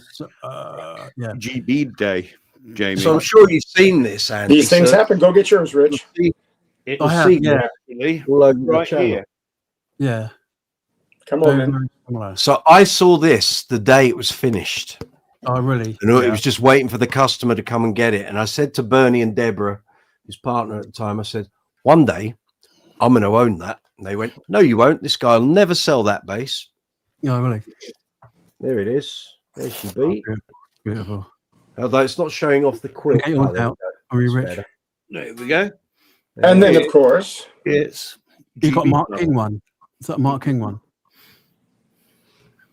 the one Mike there has isn't- is There isn't a Mark King model. Basically, Richards is from the 98-99 period when Okay. it was called the Standard. It wasn't called a Spitfire. It's called a Standard. Yeah, Right, And yeah. then been a- on. around two, yeah, Yeah, what's that bit was added on. And in 2000, really late 2002, 2003, Bernie standardized all the basses to have the same electronics package. So this is the Yeah. Rumor electronics package. Rich, That's what- has yours got a thing on the top there or not? a A rumor. He won't. No. He won't have the logo on the back. That No. came in round about. there you go. Look, Ooh, they came in around about 2000. Yeah. The logo on the back came in around 2007, Yeah, 2008. that's right. That's Yeah. about right. mm. Yeah, Yeah. that's that. Lovely, There she lovely. be. Yes, There she be. brilliant. all right. Well done, sir. Thank you. Yeah. So, you know, if Lovely Flacky line. was going to shift his, I'd have He's that. not. He's never Yeah. going to shift that. My point. He's never shifting that. Yeah, really. Although he has had some issues with it. I know when I saw him a while back, he was actually it's in my messenger. I'll tell you when it was. He had some issues. Hold on. Because he was asking my advice. Because I keep messing with him, saying, "Come on, Flacky, come on, bust it out, let's go, let's He ain't go." going to sell that. It's a one-off. So I mean, you can go to Bernie and ask him to make you one, but there we go. Well, no, I'm just saying. I keep asking him to come on, play it, and he's like, "Oh no." I'm like, "Come on, lad, let's go." Yeah. Where's all our chat? All the messages he sent me have disappeared out of Messenger for some reason. It was about 2-3 years ago. He was going a few issues with this. He was asking me if it was something I could advise him to do without him having to take a trip down to Bernie. I said, no, if anything to do with electronics and pickups, just get them back to Bernie and let him sort it. He designed it. But again, this is one of the issues. As and when there comes a day when he's not around with us, who's going to deal with that electronics package? Because it's fairly full on. Yes, it is. Mm. Especially with all the lights in the one he's got. Let's see if you can see. Hang on. You see inside that little. It's like the New York skyline in there. Yeah. They're nuts. But that's the circuit board. There's so much going on. You've got all sorts of there is. little. It's why it's one of the few bases that on the pan control actually is almost exact. A lot of pickup pan controls, they're not smooth, they're not accurate. Bernie's one is. You go slap bang in the middle of the detent, that's both pickups on full whack. Yeah. Whereas like on a Jazz, you get that over compression compensation for Right. them both being on at the same time. Oh, God, blimey, there's a few messages. Bear with me a second. They fly in out of nowhere, don't they? Right. Oh, I Christ. shall pop out and get my shirts out of the washer. I'll be back I soon. look forward to Get an your update. Vinto back up to It's lovely. round 2 Vinto. Oh yeah. Not quite yet. Oh, here we You're Right. nearly- Let's see here. Michael Anthony, more balls, isn't it? Bullocks in Britain. Bull hooks is all I'm saying there. People of a vintage will remember that from two Ronnies. Russell Zorner, hello from Oregon. Hello, sir. Hope you're well. Everything's good. Westport, thanks, Rich. I'll get some more Brooksy merch also. Well, tell them, Westport, how good is it? You tell them how good it is. You've bought some. Zoomer will be along in his nice purple shirt soon as well. That would be lovely. Oh, Indeed. Westport saying you got a fabulous shirt on. You can buy merch from the level 42. Oh, we've had that discussion, Westport. They won't ship to France, will they? Sorry. Yes, that too, young pink man there. I pressed something there and it's taken me right to the bottom of the list. Michael Anthony's in funky Louisiana. Russell Zorner, guitar center of 3 Fender Prophecy 2s, important. This solid ash maple neck, a varied condition, but all of $599 or $549 US. Unusual find on a random whim. So Anyone out there in the USA looking to check out one? GC only charges like $40 shipping, and That's you have true. them sent to your local guitar center, so it's destroyed in shipment. They get to open it. Yep. Right, got it. You haven't got a busted one since you started doing that. That's fair enough. Gareth, remember playing a pub and a mate said his mate said his eye could use his rig as he used to store at this pub instead of taking your own. Anyhow, it turned out it was an SVT with an 8x10, which was totally overkill. Good Love luck it. with loading, pulling that out of the cupboard. Russell, anyhow, that's the interruption of the day. Oh man, the problem is that I live in the US, so appropriate Kiesel argument. I like Kiesel. I loved carving, so no problems there. Gareth, that rig sounded great though. Russell, they are amazing instruments. Kiesel lost a few minutes on the site. Okay, can't beat it yet. Yeah, beat after beat. Good to see you. Kiesel has low resale. Yeah, Very much so. Carving always did. They did too. Yeah. So if you were willing to accept that you were buying an instrument that probably wasn't going to resell for top dollar, you got a great instrument. So You did, yeah, but usually they resell for half or less. yeah, that's still the case. Russell, I don't buy to sell, me neither. I buy to keep, and now for using in projects and on the channel. Hello, panel. Okay. Russell, you have a carving LB76F. You paid 7 bills all in for, but that was a few years ago before prices started going up. LB series is still stupidly affordable, though. We have talked about that. Yeah, it's gorgeous ride in shiny fingerprint, demonstrating gloss piano black. Demonstrates fingerprints, yes. Yeah, got it. Beat after beat. New Duran Duran Halloween single, redone, Shadows on Your Side. Yes. Lots of promotion going on the socials. Russell, love how it plays too. Neck profile is somewhat unusual and unique. Okay. Russell, but MTD had to contend with the same problem. Yeah. All of that. MTD did the Hamer Joel Danzig play of custom and team built, which solved it. Right. Okay. Joel Danzig was the partner for Paul Hamer, just in case you didn't know. God, I didn't know that. No. Okay. Cool. Westford, merch is fab. Everyone go get it. Well, there you go. You don't need to be twice, do you? Anyone looking for Brooksy's Bass Corner merch, go in the description box of this video. There are merch links reasonably close to the top. So check that out, please. If you see merch in the merch shelf underneath this video as part of YouTube, you can by all means buy your merch from there, but we lose 45% of the affiliate commission. So it's much better for me and the channel if you buy it through the links in the description box. I thank you kindly. Russell, no, not the keys. When you posted the name of your custom maker, GB? I lost time on their site, but I also saw they were 5K. It's not euros, that's pounds. Pounds, yes. Yeah, pounds, mate. So when I bought my GB, my first one, my custom build, that was just over $2,000, but that was 2004. It was a different time. And Bernie put all his prices up round about, I remember having the conversation, 2006, 2007. So I pushed his prices up because he couldn't understand how Federa were charging their prices. Everyone was buying them. We still do. Bernie's instruments were better. So, but Joel Danzig built are like Ken Parker, like 30K, and the Danzig team built are closer to 10. 30K. No thanks. That just smoked your wallet.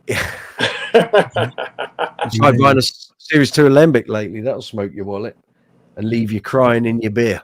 Pretty much anything Alembic at this point, right? That's it. So what were your highlights last night, Andy, at the Level 42 show? What did you enjoy? Love games on the bass solo. Yeah. I know it's the same old kind of Love Games riff that he does, but all the way through the, as I said earlier on the chat, as soon as he plugged in, I know you played the pink one for the first half of the show, and then as soon as he plugged the red cherry red in, the sound was just, you could hear the difference in it was like he had afterburners. Exactly, yeah. Sound. It just, yeah, it was fuller, it was more rounded, the snaps were more biting. It was, I when Jamie was asking me earlier, I began to wonder myself. I mean, I checked the audio because I recorded it on audio, the whole show. I don't know if the sound man gave the bass level a boost. And he could do, I wouldn't know. But that's a good thought. Back, if listening back, the levels are the same and it's just the natural sound of the basses that are different, fair enough, fair play. If I can hear there's suddenly the whole bass level, I don't mean bass EQ, but the bass level has gone up, it'll become fairly evident. But then again, that World Machine album, a lot of it was recorded on statuses anyway. I'm wondering if that pink one, maybe he might have EQ'd the pink one with not much mids in the EQ, just going for top and bottom. Could be. Yeah, there's no point me asking him because he won't reply. Well, you know, the funny thing too is, have you noticed that he's using? I noticed somebody posted a clip on the Ultimate Level 42 Facebook page, and I noticed that he's using a lot more of the front pickup, which, you know, he's back also then, yes, he didn't use it. He was all back pickup and, you know, he's going to that middle setting. There was a song last night. What was it? So when he got to the hit section, and I could hear, and I'm just thinking, you always played that back pickup. Yes. Oh, Running in the Family. Oh, Running in the Family, really? Yeah. It was Running on the. Although I think even then he used to play Running in the Family on both pickups, but it felt so much chunkier, like he was playing it on a P bass. It had that sort of. Actually, yeah. See, that's what I noticed when you were speaking earlier about bringing out the Star Child. I saw a clip from one of the shows in 21 when Star Child first jumped back out, and he flicked it into both pickups, and I'm like, oh, there's that nasally thing that he didn't usually use. Yeah, and there it is. Now I think based on these couple between the red one in Florence and the pink one, he's worked the sound a bit differently because it's not so hollow sounding with the front pickup as it was with the Star Child 3-4 years ago. So, but I just noticed that he's using it more than he did because everything was back pickup spark. Yeah. So I hear you. Just saying. Yeah. No, that's fine. I just didn't get why the pink ones there were a couple of times and I was thinking, well, it could be the Mark bass amplification that's making it sound like this, but it sounded exceptionally hollow. Like there was no, you know how sometimes I hear it because I hear so many people use Mark bass and they'll slap and it'll sound like someone's kicking a ball against a wall. It's like donk, donk, donk. Yeah. It's a percussive thing, but it's like the tone sounds exactly how their speakers look, plasticky. Right. And it's like an instant, like literally hits it and it goes donk, donk, as opposed to hitting a note and it would bloom. Right. I'm all about blooming notes. So you play the note and you get that life. It's the life in the music. But you know, he does the same thing, or he was with the pink bass. Yeah. And it would sound like this donk, donk, and it's like, where's that come from? It's like a bark. It's not even particularly pleasant. And there was one song in the World Machine set, it might have been Coup d'etat. And didn't it? It just sounded, I don't know if it was he'd turned the pedal on or the sound man had boosted it, but it just felt like overly aggressive, without there being any warmth in the tone. We're judging it under a microscope. In the heat of battle, it is what it is, you know. That's a fact. Well, you know, I mean, I can tell the difference, but the best Mark bass that I ever tried was the one I blew up. Is that the one you tipped into the sea? Well, I kind of sent the cones across the room. So that was a tester, and they said, try this. And I went, okay. And all of a sudden it was dead. So that ended my interest in Mark bass. I've had stuff for review for the mag. I've tried stuff in stores, and occasionally had hire equipment. It does what it does. It's not my preference. I wouldn't buy it. I like the stuff I use, so that's why I use it. But if I turned up to a venue and it meant I didn't have to drive my gear in and their gear's supplied, I have no problem with that. I'll just use it. And if it's sitting there, I'll use it, but there's no guarantees I won't send the cones across the room then either. Who knows? Again, cheers. Send bills to Jamie Millard, care of Nashville's Pink Beard collection. And lovers of pink beards, he's your man. That's right. Here we go. We should start passing those out at shows. Here's your over the years holding Business on card. pink beard. Business cards. There you go. Merch idea.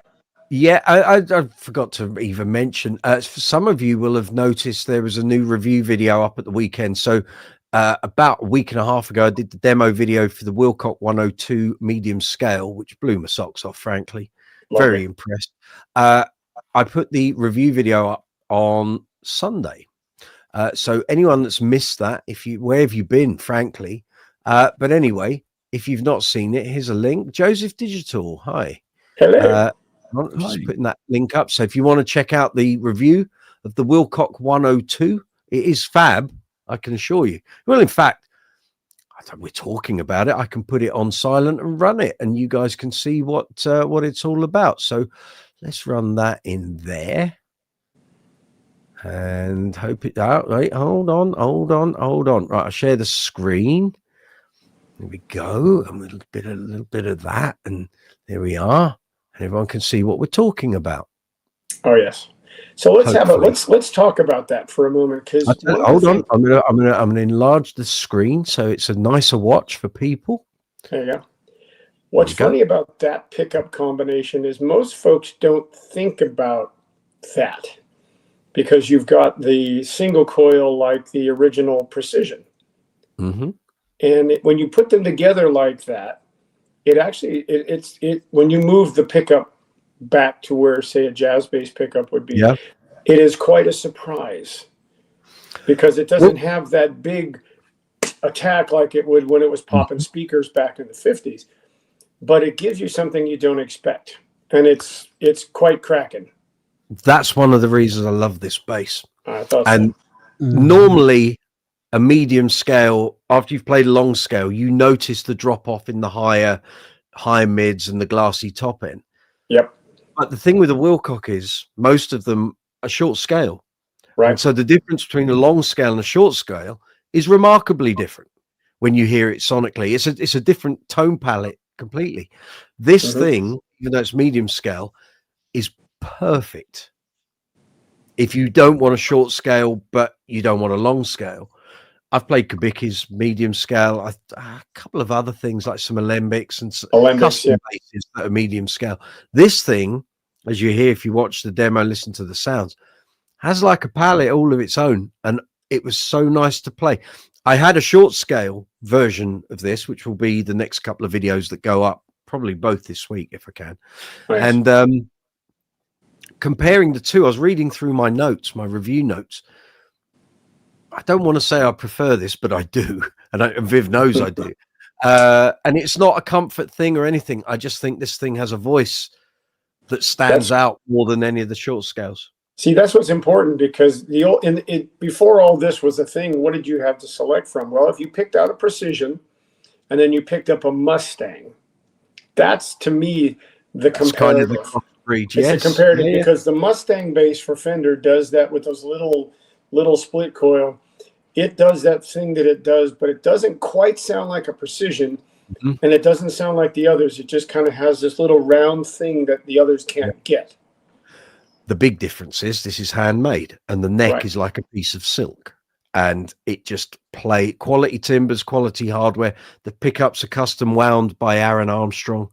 And in fact, I can tell you there's a difference. They're not exactly the same. Let me just call up the spec sheet. So while you're doing that, Joseph Digital is asking if it was custom made. Oh, it's Joe Goose. Joe Goose, isn't it? That's right, Joe Goose. Ding, ding, ding. I'm just going to quickly rattle through these messages. And then my word processor kicks in. Hold on. Russell. Oh, crikey. I didn't think we'd gone this far back. Come on. Blimey. DDD. No, not cake. He hasn't had cake today. There we go. No, I have had cake. You have had cake. Oh, it must have been a lovely Russell's one. Just spoke you. Can I get a discount if I try to literally buy one with actual sterling silver? You need to converse with Viv Wilcock. He's a lovely man. Find him on Instagram, Wilcock Bases, and have a chat. I think he wants to talk to Bernie.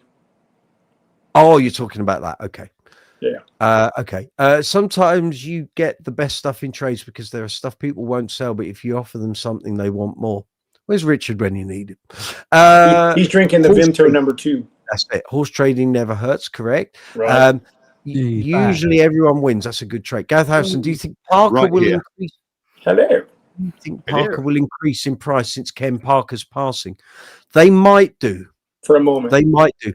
Things like that usually will have not a resurgence, but there will be an increase. But it's whether it's sustained. And the thing with the Parkers is they were never widespreadly adopted. Fact. I remember when they came out, a few names like Tom Hamilton had one. They were more popular amongst guitar players. I know lots of guitar players, or saw lots of guitar players using them.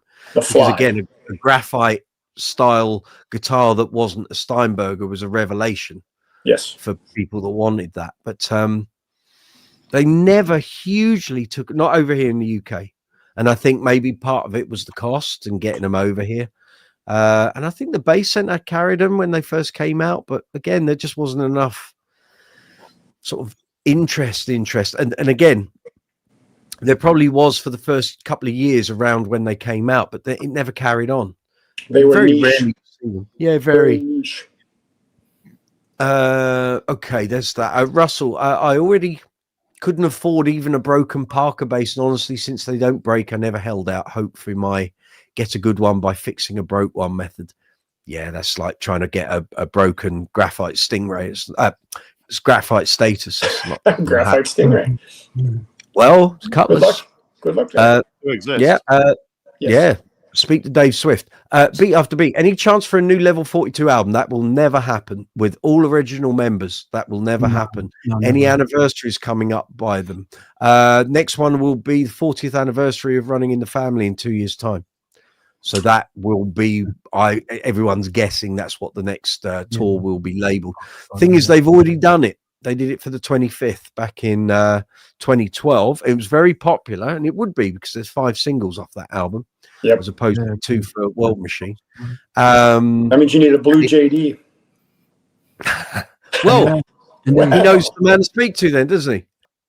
Mark hasn't announced that. They won't anyway until this tour's finished, and it won't get announced until autumn next year. So tickets will go on sale a year in advance, which is the way Mark usually plays this.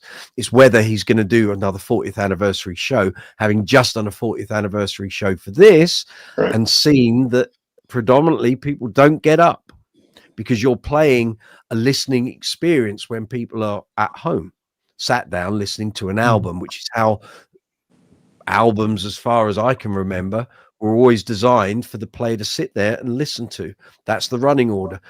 An album playlist is not the same as a live playlist. Totally different concept, which is why also this might have worked a little better in their favor if they had been able to mix it up. But that's not what you do when you do an album show. You play it top to bottom. That's the way it works. It wouldn't work if you started integrating hits from different time periods while you're trying to convey what that album was about and the time it came out, in my view. But no one tells Mark what to do. He will dictate how that all pans out. But in terms of new Level 42 album, never. That's not happening. There might be an EP. There might be an EP. There's no money in it for them. It doesn't matter how many times the fans and the social media keyboard warriors shout and scream and holler about it. It ain't happening. No. It's not going to happen. Same thing as the American bunch that were trying to organize an American tour. Unless the money's on the table, and it works for Mark financially, you can shout, you can scream, you can cry the house down. It ain't going to happen unless it works for Mark. No. That's the way. They are not in a position to do things that might make money. It has to make money or it doesn't happen. The two, why would you go on tour at the age of 66 or 67 and not know what you're going to get paid? You wouldn't do it. People do it, but that doesn't mean you follow that. Money is, though, touring.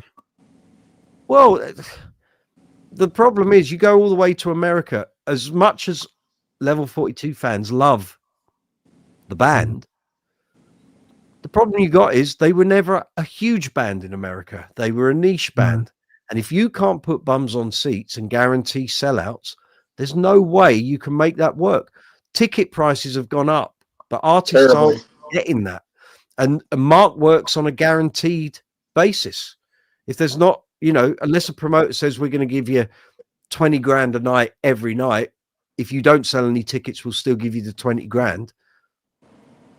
It's not going to happen because he can't risk going and they have one badly turned out show in like Colorado, because one show that doesn't make any money completely impacts the whole validity of doing the tour.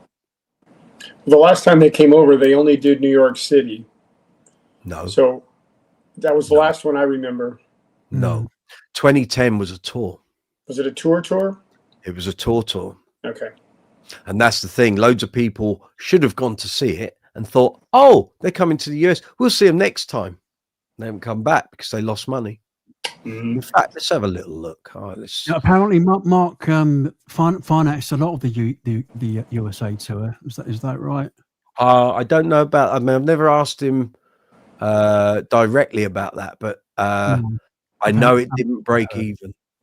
It didn't break even, and the problem is you rely so much in these days on selling loads of merch, because now the record. Well, I mean, they're not with a record company, but record companies are demanding cuts of merch. We've got their own. Everything. They're demanding a cut of everything, whether it's merch, publishing. Right, everything. Here we go. Right, in 2010, they did 44 shows. Right, Okay. let's get to the. They did. Okay, 1st of August they did Las Vegas, the Crown Theatre. 31st of July they did Club Nokia in LA. 30th they did the Regency Ballroom in San Francisco. 29th of July, I'm going backwards here, Grove of Anaheim. 28th, God, they were on tour. Literally, they only had like 2 or 3 days. West Coast, all West Coast. Solana Beach, Belly Up, Pittsburgh, Philadelphia. Now you're in there. Okay. On the 25th, they did Glenside, Philadelphia on the 24th, New York Nokia Theatre, Times Square on the 23rd. That's the one I was thinking. Alexandria, I think that's Vancouver, Canada. Virginia. Oh, Virginia, right. Okay. MD? Maryland. Okay. Annapolis. Yes. So they did 1, 2, 3, 4, 5, 6, 7, 8, 9, 10. 10 shows. The New York one was the one that I remember. Right. Okay. Because I couldn't go. I was too far away. No, I knew they did a whole tour. And again, that then impacted them coming back, because as far as he's concerned, we didn't sell out last time. Right. What's to say we'll sell out this time? And they're not willing to take the risk, and I can totally see it. I've been in on a much lower level, of course, but I've been in that position where you look at the income on gigs, and if it ain't going to work for you, unless... And I've had this where people have gone, oh, well, come and do a gig and exposure. No, that doesn't happen. Or come and do this gig and you'll get a certain number of weddings out of it. No, because there's no guarantee you'll get those weddings. Nope. You know? So you have to, sometimes you have to not just gig for the sake of gigging. And I've had this discussion with many a musician. Oh, yes. This is my job. Would you go and work in an office for free? No. Well, why do you want me to go on a stage for free then? Yeah, exactly. That's like saying this you're going to go job. fix the I love it. I love it. And it's my life and this is what I do. But don't ask me to work for free, because you wouldn't. And again, when you do events and they go, oh, it's for a charity. Right. So the caterers are giving you all the food for free, are they? Well, no. And the bar's for free, is it? No. Right, and the security are working for free. No. Right. So why do you want the band to work for free? Well, that's what musicians do. No, we don't. No. No, we don't. Sorry. Sometimes you have to put your business head on and not let people take you for a ride and say, no, this is what this band's worth. You want it? That's what it. If you want to come to an agreement on a price or whatever arrangement you come to in order to do it, that's fine and up to you. I don't agree with someone's offered me a gig, I've got to go and do it. It's got to be. There's an opportunity to get on a stage. I need to be there. It's like going to the opening of a crisp packet. What's the point? I don't get it. It's one thing if you're 17 or 18 years old and you're trying to get something going where people will you see have to start somewhere. You have to start somewhere. At that age, it's experience. You're getting your foot in the door and you have to do those things. Once you turn professional and you're doing this for a living, if you do gigs for free, then people will know you will do gigs for free. And again, if you do a charity bash and you do it for free, someone within the organizing committee will say to someone, or someone will come up and go, oh, that band we had at that, have you got their details? And they'll come on to you and go, oh, we saw you at such a, okay, and we'd like you to do this, that, and the other. Okay, and how much is it going to cost? And you tell them what it costs, and they go, but you did the charity thing for free. Yeah, because it was charity. Then you try explaining to them why you did it for free, and you will never get money out of those because they'll think that you can do it for free. Right. It's like when you do a club gig and someone says, can you come and play at a party or a wedding or whatever? They expect you to charge the same amount you charge the boss in the pub. And it's like, no. Your event is going to take 15 hours out of my day. That pub gig took 3 hours out of my day. It's a big difference. And that's what the money reflects, is the traveling, the hanging around, and all the arse ache. The playing is for free. The rest of it is what you pay for. Now, if you don't agree with it, then you go and get an electrician or a plumber to come and work for you for 15 hours, and I'll take half. We'll do it for half they will charge, which will be about 3 times the amount we're quoting you. So take your pick. Well, in that case, I'll go and get my friend's band for 250 quid. Well, fine, off you go then. Cheers. Yeah. But you have to stay. This is why, you know, I see it because I still see the posts going up online. The O'Neill's chain are getting bands at 250 quid. Well, it used to be 350. The money's gone down over time. We used to do some O'Neill's that were 500. Now, as far as I know, here in the UK, most of the O'Neill's, because their board of management have said that is all we're going to allocate for entertainment, it's 250. So if you're a 6 or 7 piece band, how are you going to make 250 work? We used to do it as a 3-piece. We wouldn't do it for less than 400. So, but if a venue or a boss or a client or a punter knows they can get you at that fee, you can't push your price up, which is why we used to say, if you go and do a gig for an agent, because they keep saying, we want your best price, you'll never get that best price back up to what you actually want. And I've seen this happen, and I know it happens, and we've said it on live chats before. An agent or a company that says, give us your best price, and you think, well, we'll do it for that because we want the gig. I will guarantee you they are charging the client double or more what you have quoted. And they'll say you did it for a favor for $1,000.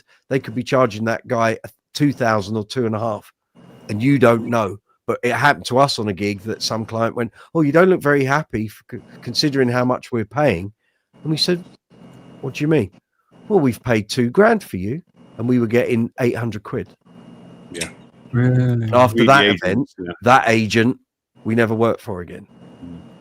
But somebody else did, and that's the problem. Somebody else will pick up because, like you said earlier, some people who just want to get out, or maybe they're just a hobbyist, okay, right? So, you know, how many times have we joked on here about how many JDs are under the bed or in the closet or in the garage or whatever?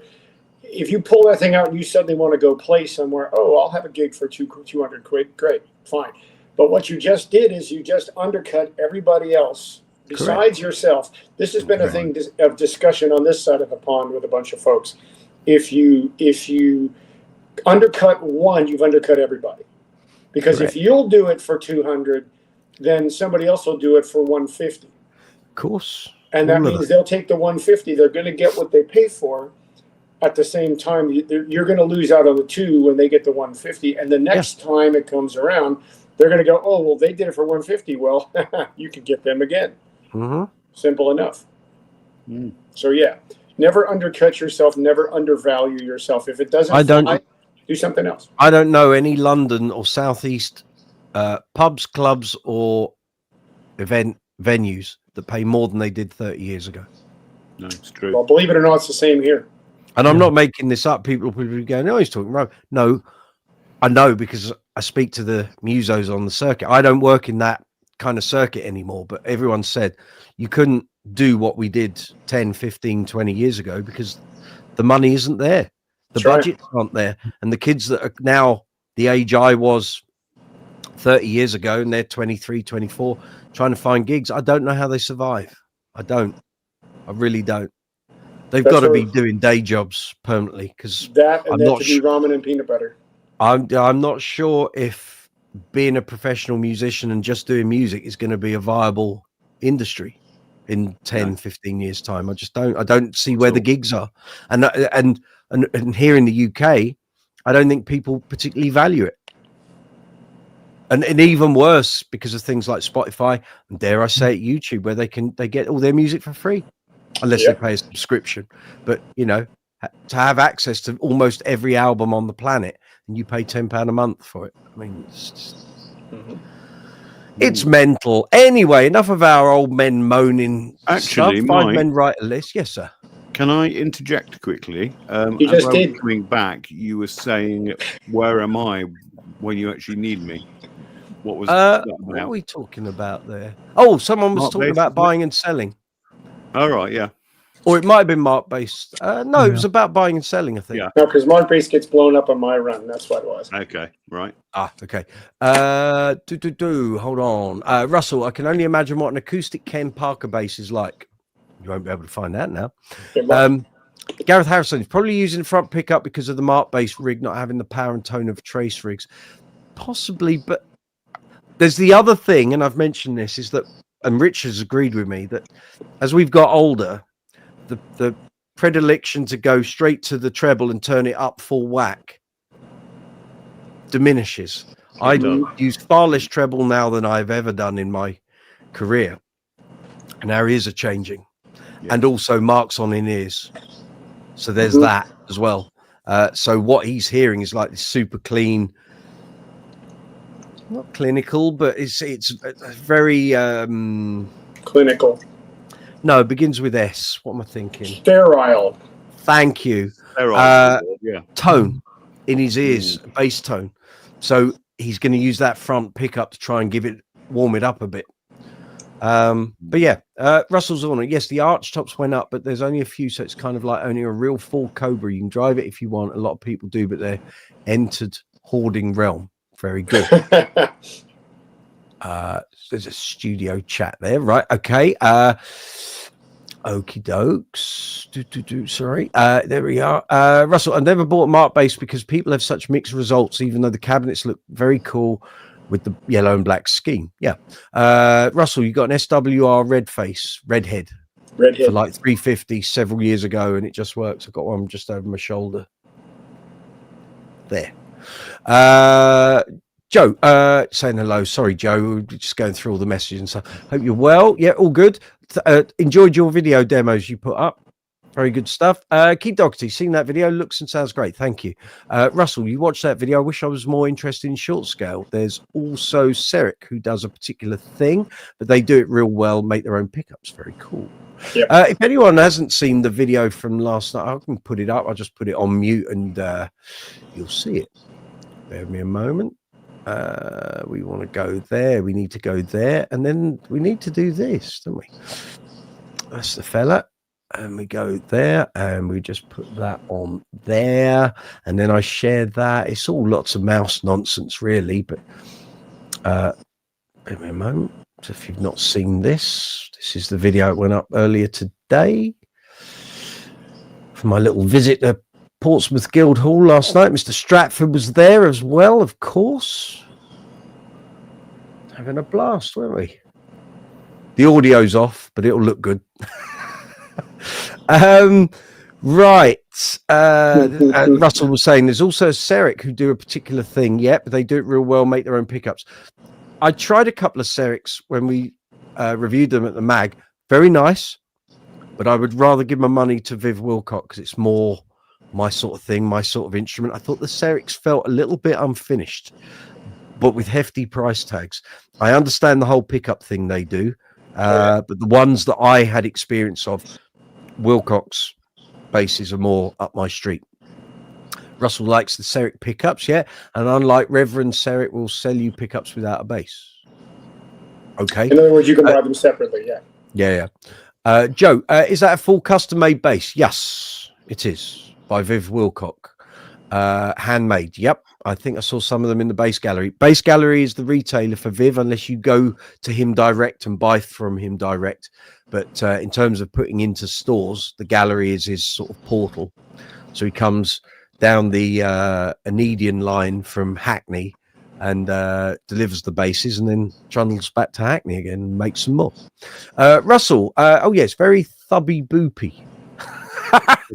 I've not in 18 years. Well, actually, no more now. 23 years. No, get it right. 21 years of doing reviews. I've never described a bass tone as thubby boopy. But there's always a first time. Real nice for laying down foundations for the rest of the band to sit on, which is exactly our job, of course. Going to the Tim, good to see you. Good to see you. Hi, everyone. Hope you're all doing well. Yep, missed this last week. So they're there to be watched. So all the live chats are there. Good to be back. You're very welcome. I'm a Mark bass owner. Very good. But wish I'd got a Laney instead. Ooh. Okay. That's a curveball. Been playing a Laney in a rehearsal room. Are we talking a Laney Digbeth, or are we talking old school Laney? Or the Digbeth, you're sort of talking Nexus with a big thing that was back in about 2010, 2011, 2012. Yeah, around there. Yeah, that's right. Yeah, I remember Adrian Ashton did a review of one when it came into the mag. Everyone's saying hello. Russell, and the old Smoothie doesn't get there because it's way too woolly and fluffy sounding, no bouncy to it like the Wilcocks, but cushy instead. Okay. Joe Goose, very nice wood on the back of that neck. Yes. This is the thing. Viv uses the best of the best. So literally you can put together. There aren't a huge number of different models. There's about 4 or 5. But he does really good stuff. I've written reviews of his stuff for the magazine. When this clip of Mark and Nickel finishes, I'll show you some of the other videos that I've had of Wilcock basses here. One of them was for Tim LaFay. I didn't know it was going to him. Came here for a review. I did it. The courier picked it up and it got shipped to him. He got it like 2 days later. Little did I know. Viv didn't tell me that. Russell, if this was a 35-inch 3-string, there's an edge case where I might justify the build cost. This is what it is, I'm afraid. Short scales, medium scales. I don't think he does long scales. I don't think. Have the chat. He's a very chatty guy. He's lovely. Russell Zorner, magnificent instruments. Yeah, this is straight up bass porn. Yeah, Russell Zorner wasn't pop. Hello. Woo-hoo! I wasn't pooping on Mark bass. That's all right. There are a lot of people that love theirs, of course, but there's like an equal that don't, of course. So I've never had it up high on the list. Every brand's got its lovers and haters. Don't worry about it. Russell Zorner, make a nice compact head, but SD power stage already existed. Then Dark Glass dumped a bunch of stomp box amps on the market. There you go.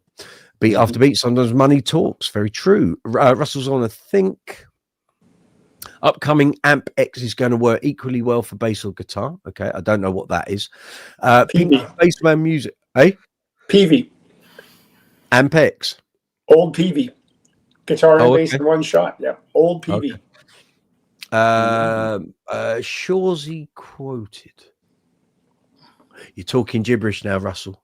Put meat on the bones, man. Gareth, venues also ask for a cut of merch. Yes. Yep. That's why you do it all online, print on demand, like I do. Although I did have someone ask me last night, where'd you get your T-shirt? I said, you buy it from my channel. Where's your channel? I said, on YouTube. He was shouty. He said, whoa, why can't I just buy one like now? I said, because I don't walk around with bundles of T-shirts, you dope. I said, if you want one, come on the channel and buy a T-shirt. Well, come on. It's like I walk around with a carrier bag going, anyone want to buy mugs and T-shirt? No, you go. But I don't carry any Have stock. A tea, lad. Have a tea.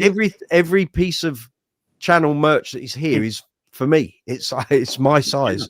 That's right. My bits. Yeah, that's it. It's the way it is. You want some? Your go what? On the videos. Your bits. Go on the videos. My bits.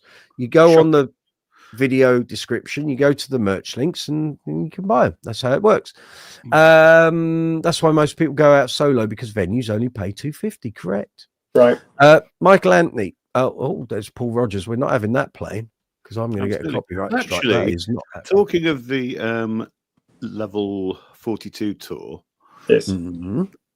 Does everybody agree with my ears that the Jaydee through the Mark bass sounds as if it actually quacks like a duck? That's what we were just saying. It sounds like wood hitting plastic. Yeah, it sounds awful actually. Don't. Right. My kingdom for a trace behind him. But the red one didn't sound quite like that. The red one had like a much sweeter bottom end, Tone to it, sort of which thing, I mean, with that amount of mahogany, I wasn't expecting it. Could have been where I was sitting. yeah. Because the sound is going to be different in the, but it sounded like a much more powerful. I say power, it wasn't not power as in loud. It just felt like a more full EQ on that bass than the pink one, and it shouldn't be. It should be the same EQ, but the timbers can make a difference. The same old story. Can't make two basses sound the same, and it doesn't matter how you try. It's all about the wood. It's all the wood at that point. You can get into the ballpark. You ain't going to get them exactly the same. And that was exact. I mean, last night was like chalk and cheese. And I thought, oh, right, it's going to sound the same. Sound even close. Yep. And I thought, and it was nice that, because he got to the end of the Weld Machine bit, and I thought, oh, he's going to use one bass for the whole gig. I've never seen him do that.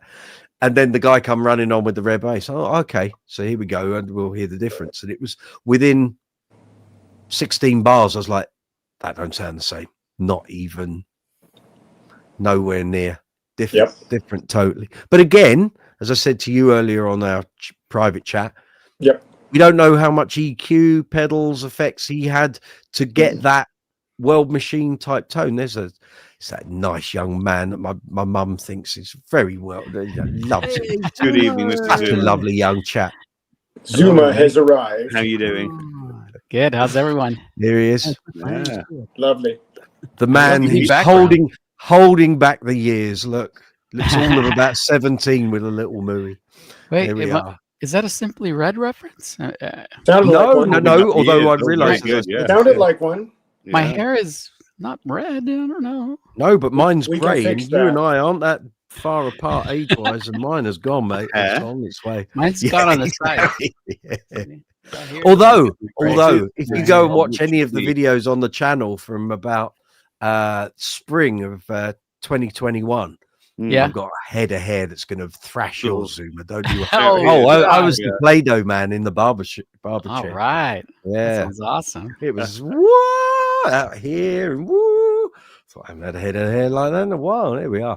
Okay. We've done that.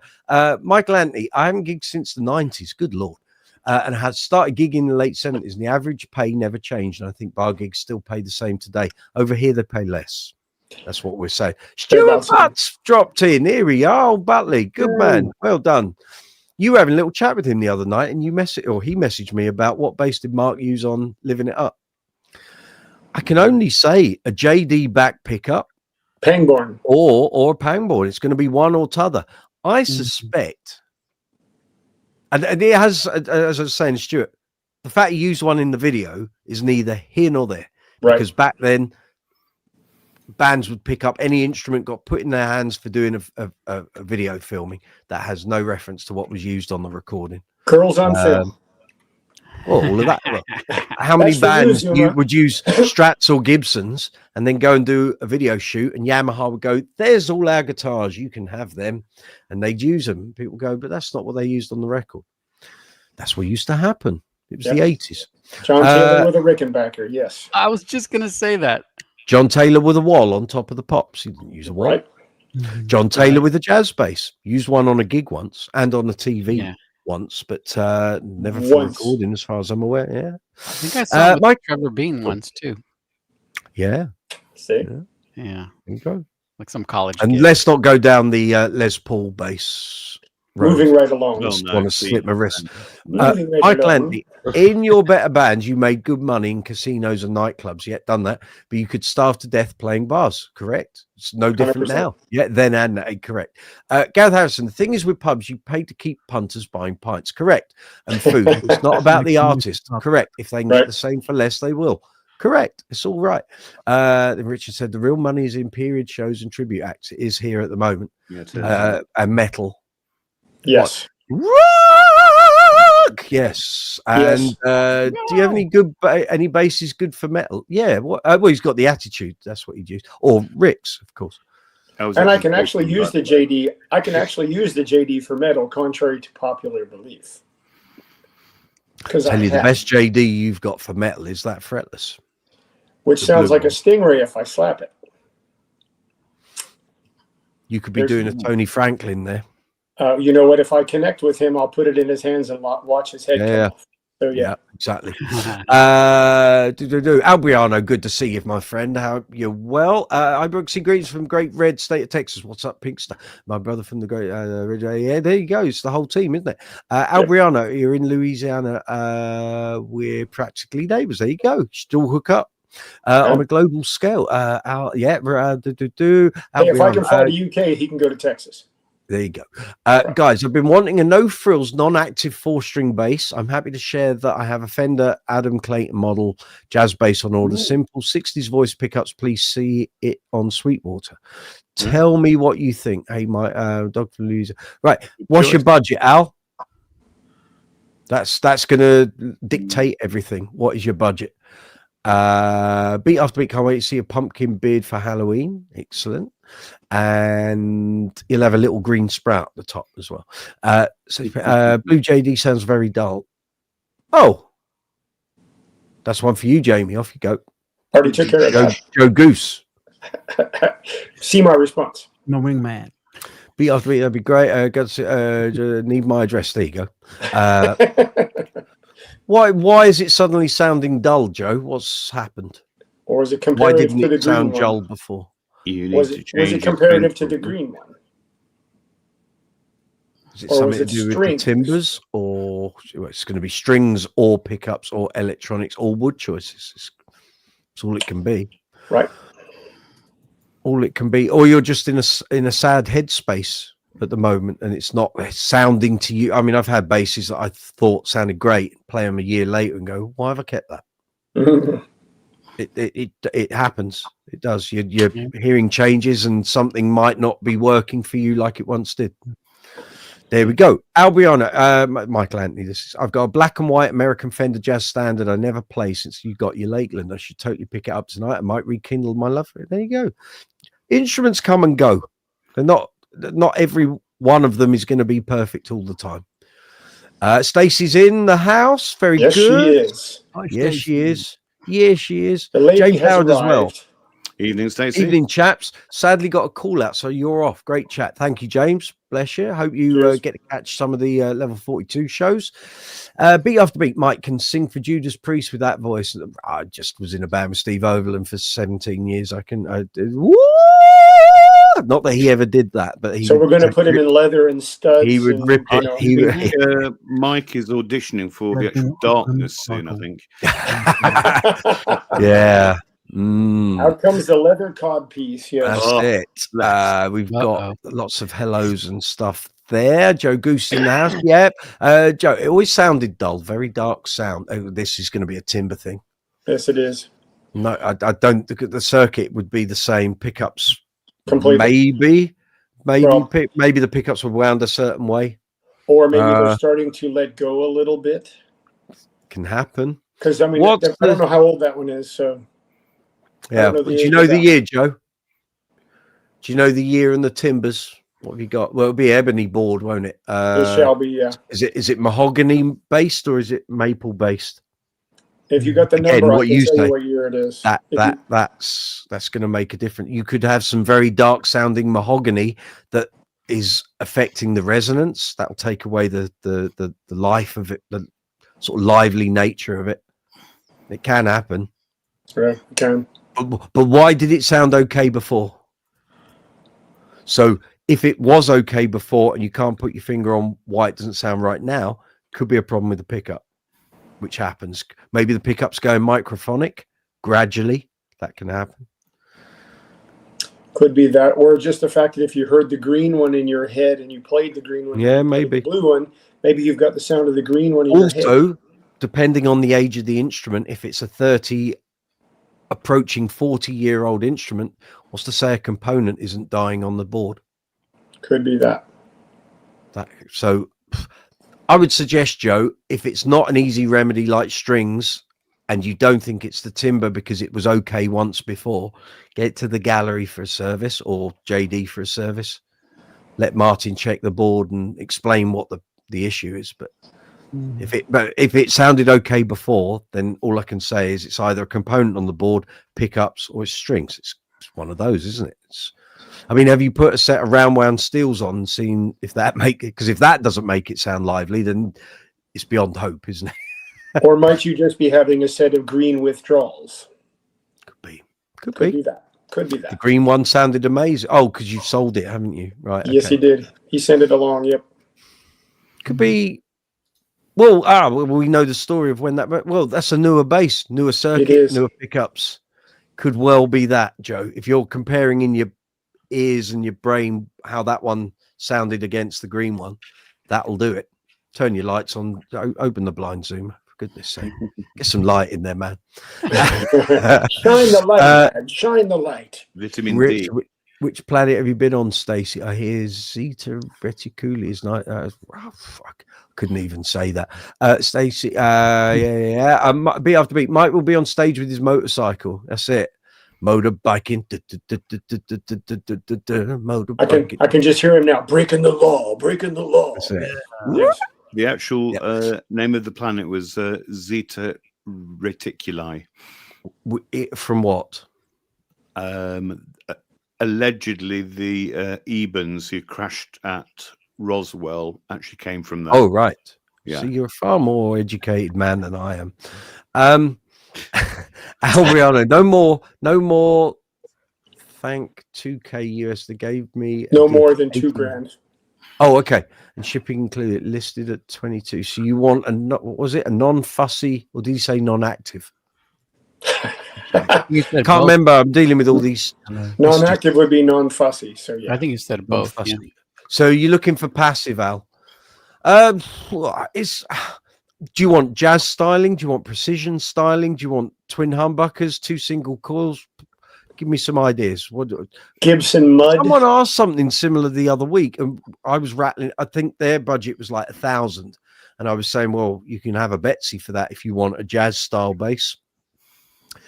Again, do you want brand new, or are you happy with second hand? Because there's so much good second hand stuff out there. It's just a case of selecting what you want and go and find one. You know, do you want Lakeland stuff, Ibanez, mayonnaise? What do you want the bass to do? What genres are you playing? Mustard, ketchup. That's it. Mayonnaise.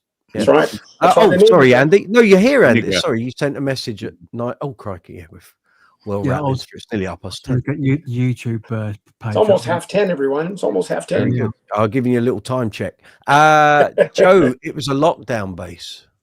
What, the blue one or the green one? The blue one. The green one was fresh. Right. Because the green one came through. I suggest you put a set of round wound steel strings on that bass and see if it starts sounding lively. And if it doesn't, and it did, then I think it's an electronics issue. If it doesn't sound lively compared to the green one in your mind, then it could well be the timbers. Mm-hmm. Maybe it had a darker sound. You hadn't heard a super bright Jaydee, and it can happen. I mean, God, that Series 2 I had that was knackered didn't sound anything like a Jaydee in my head. I was like listening to the records, going, it didn't sound like any of that. That was what it was. Richard would recommend an American original jazz. Very good. Joe, it always sounded very dull straight out of the case. Yeah, maybe I'll take it to the gallery. Just get him to check the circuit board. Martin will hear it when he hooks it up to something if it's not doing what it should do. But again, if it's a timber thing, then there's no real way around that other than changing the circuit, or maybe pickups, or maybe you need to use an extra preamp between you and your amp. Maybe. Or spray it pink and send it on. But a preamp with parametric. Hang on, there was a preamp pedal that's come out with parametric across all 3 bands. I have that. What it was? Zuma's got Maybe. it. Yeah, Yeah. that's the one. That's the Well- one. Yeah, we was talking about it the other week. Yeah. Joe, sell it to him, Zuma. Tell him what it is. And Well, this is the Empress bass version of their. What does it even say with the?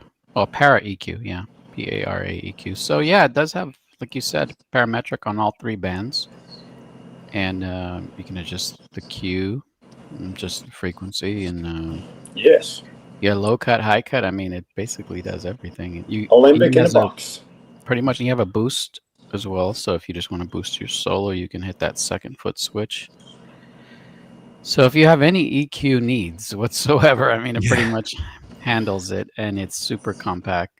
Obviously, yeah. What I'd do there, Joe, if Yeah. that was something that was going to interest you, I'd set the bass EQ flat on the guitar, and then Yeah. set your shelving frequencies on that pedal if all of them are parametric.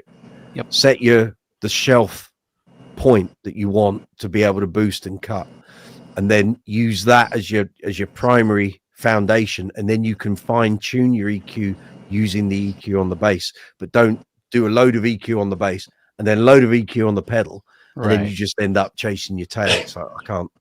Exactly. Where you going? Fun. That's what I would say. Richard saying hello to Stacey. Richard, are you talking about the Fender American Pro 2? Are you? No. I was He talking isn't. about the American Original, which was the successor to the American Vintage, Right. and the predecessor to the current American Vintage 2. There you go. Speaking of which, they just released There's a something new line, today. isn't there? Yeah. Yes, Another they did. A one. new line, which Yes. they're calling a American Professional Vintage, but in actual fact, it's the successor to the American Performer. American Professional Classic. Sorry, Classic. Yes. Gotcha. Oh no, you add that and, name to it, and suddenly Suddenly. And Oh, yeah, before the successor to the American Performer, which came after the American Special, which came after the Highway Ones. So yeah. Oh, the highway. which came It's a after piece the of wood. regular line. It's a piece of wood Yeah. with metal strings on it. Yeah. Yeah, that's right. I was going to pull you up, Mr. Pinkbeard. So last week, when we Yes. nearly gave Andy a coronary, Oh yes. and we were talking about your Ricks, and I put I edited short up about Oh, it. yeah, And you- in you- that conversation, you said I was looking for something. To which my response in the comments of that video was, "Yeah, looking for his marbles." Who Right. buys 180 Rickenbackers? Come on, you shouldn't have needed more than 10 to do that job. Well, it took 180 to find 10. You nearly killed him off. Well, I mean, think Andy, about in that video, Andy, you've got eyes like saucepans. this. It's Yeah. great. It's like, Yeah. 180. Oh my God. Well, I mean, who do you know who's had 20 JDs? Well, you. You? Yeah, you- See? Anybody else? You know, even Martin you Luther have an King issue. hasn't had 20 of them. I think I mean, you have an I issue. think Matthew Ashenden can come a little bit Yeah. close to you. he'd Yeah, probably but be the he's one. not play. He doesn't play. He's No, he to doesn't. him they're works of art Yeah. to be appreciated. Correct. And shipped Jamie's across the battering the pond. living daylights out of these things. yeah. Yeah. Right, we're not doing the, you know, But why did it take 180 to find what you were looking for? That's Because my point. It's like, what did one you out not of every learn 10. after the first 10? 1 out of every 10 was, well, when you know, if you're going and you want a double of something, so you had a spare, Love it. right? Stacey actually said to me Mama. after 2 days of that being up, she said, "I'm actually embarrassed to tell you how many times I've watched that short." She said, "Andy's face is an absolute picture." Yeah. So you've made a lot of people very happy, and it's actually become one of the most watched shorts over the past 6 months. I think it's had Oh, about really? 1,500 views. Yeah, That's right. you got your own Uh, fan club build. You better get an agent, Andy. That's right. Super. Rob Steen thinking, could it be the battery? Joe, meet Rob. Rob, meet Joe. Could be the Yes. battery, but I'm sure Could you be. would have changed that. Don't do what Bill does, which is put your battery in the wrong way round because it will fry your circuit. So don't do that. Oops. I don't know. Joe hasn't told us if he's changed the battery. So, Michael Anthony, Joe, can you play? You can play bebop. Yes, he can very well as too. Yes, he can. you- Yes. You admire that. I've tried force feeding myself jazz for years. Learning substitutions, altered scales, and bebop is still like being able to speak 5 languages. Well, speak to Phil. Phil DeHob, he can speak about 10 languages. But no, very good. Mike, meet Joe. Joe, meet Mike. Have a chat. Hi, Bob. Stacey talking about Area 51. Joe goes, I'm very close to purchasing that Status 5 on Base Direct. Going to send them a last offer tomorrow and meet them halfway on their counter offer. There you go. I Good luck. expect updates next week. And Richard, the American original was in between the American vintage 1 and 2 because Fender don't like to confuse you. Of course. At all, no. Albiano, hey Richard, I see which one you're talking about. It's a discontinued line. Guitar Center has a second-hand one for sale, 1399. So it's probably about Bargain. 1,200 quid here. 1,200 quid, yes. Figure it. Yeah, they actually fetch here between about 13 and about 19, you know, depending on the one. Joe, status bases have lowered in price since the lockdown madness. It depends who's selling them, Joe. To be frank, it's there are still idiots out there thinking they're going to get $2,000 for a Washburn status, and you still get people trying to sell a Series 1 for 5.5. So people are mad. You've just got to go into it with a sensible head, know what your budget is, and make an offer. And if they say no, I want more, then either you can afford it or you can't, and that's the end of play, really. Albriano, jazz bass, right? Okay, so you want a jazz bass? I mean, you can go through as many Fenders as you want. You could spend your life looking for the perfect one. I'm going to recommend the Bootsy because you can buy it just straight from the Bass Center. It'll be quality checked. Chris Ward will completely set it all up. It will cost you about $800, and then you've got your import duty on the top. But they're just great for the money. But if you want to go looking at loads of Fenders, then do that. But Fenders don't come with EMG pickups. Not many Fender ranges with burgundy mist, or you can have a black one if you want. But if you want to keep some money in your pocket, I tell you, it might be $800 ish. It plays like a £2,000 bass. So, actually, yes, mate. I have another quick recommendation there. 2016 to 2020 Elite. Okay, cracking bass, absolutely fantastic. Yes,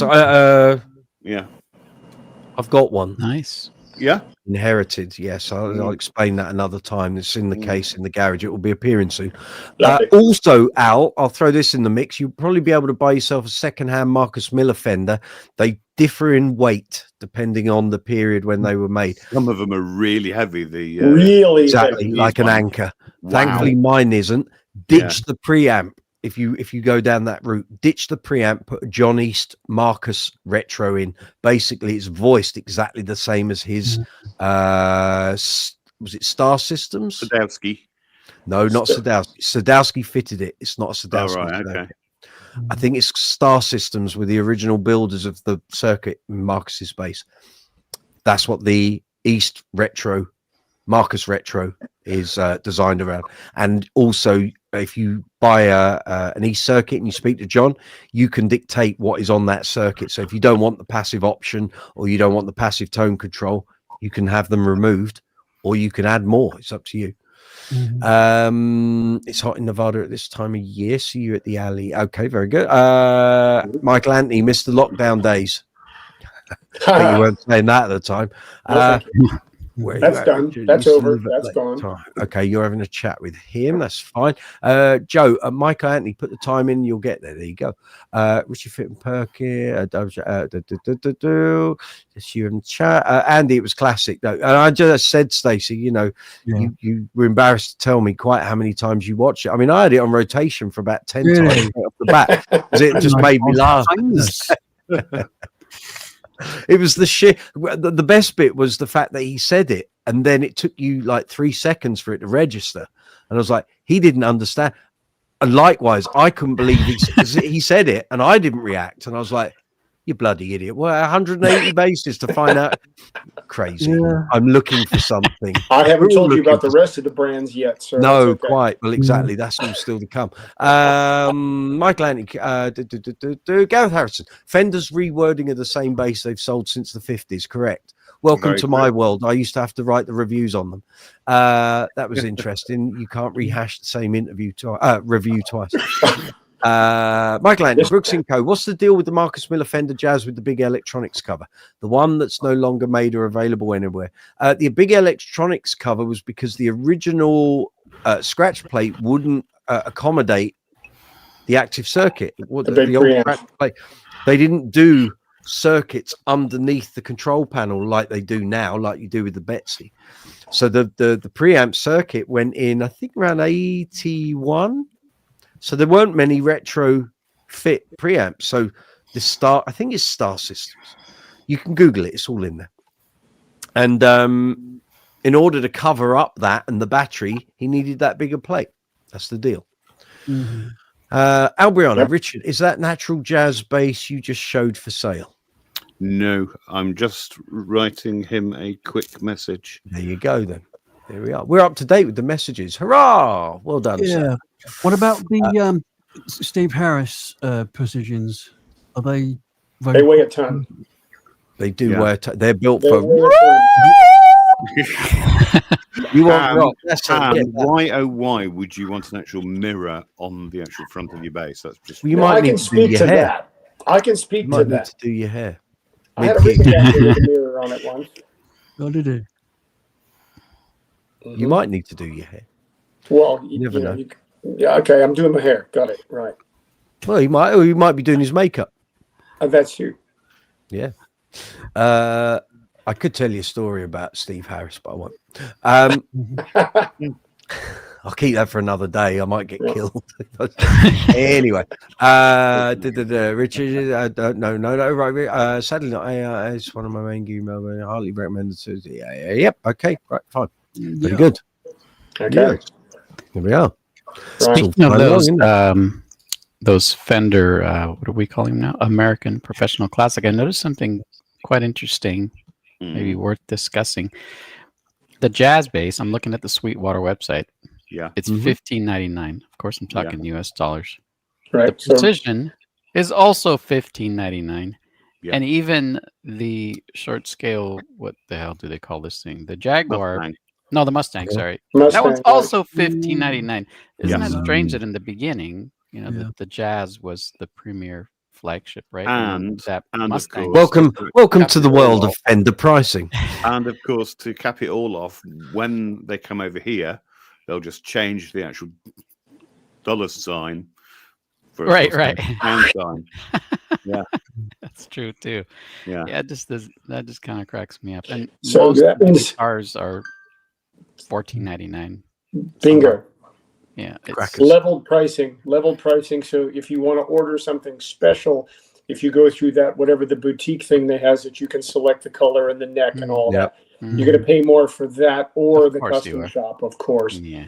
But Yeah. the standard offerings, everything is the same price. There's, unless, you can do some negotiating, which I personally love doing, but not when they're fresh released. So, and Right, Mike right. knows this because JD number 2 would have been a discussion. But anyway, Ah, Yeah. We ain't going And- down that road. no, Life's too short. Life's too short. You would Right. literally. Well, it's no different than me and the Bootsy bass. It's like you're just not going to waste your time doing that. It's not. Life's too short. You enjoy your time. You don't want to be sitting there going, "I can't make this work." right. And that bass, I think you could have had stuff replaced. There would always be an issue with it somewhere along the line. I think so. Well, as I said, numbers 1 and 2 have been, excuse me, YouTube, bastardized beyond belief to be basses that they weren't designed to be. Right. And so any historical,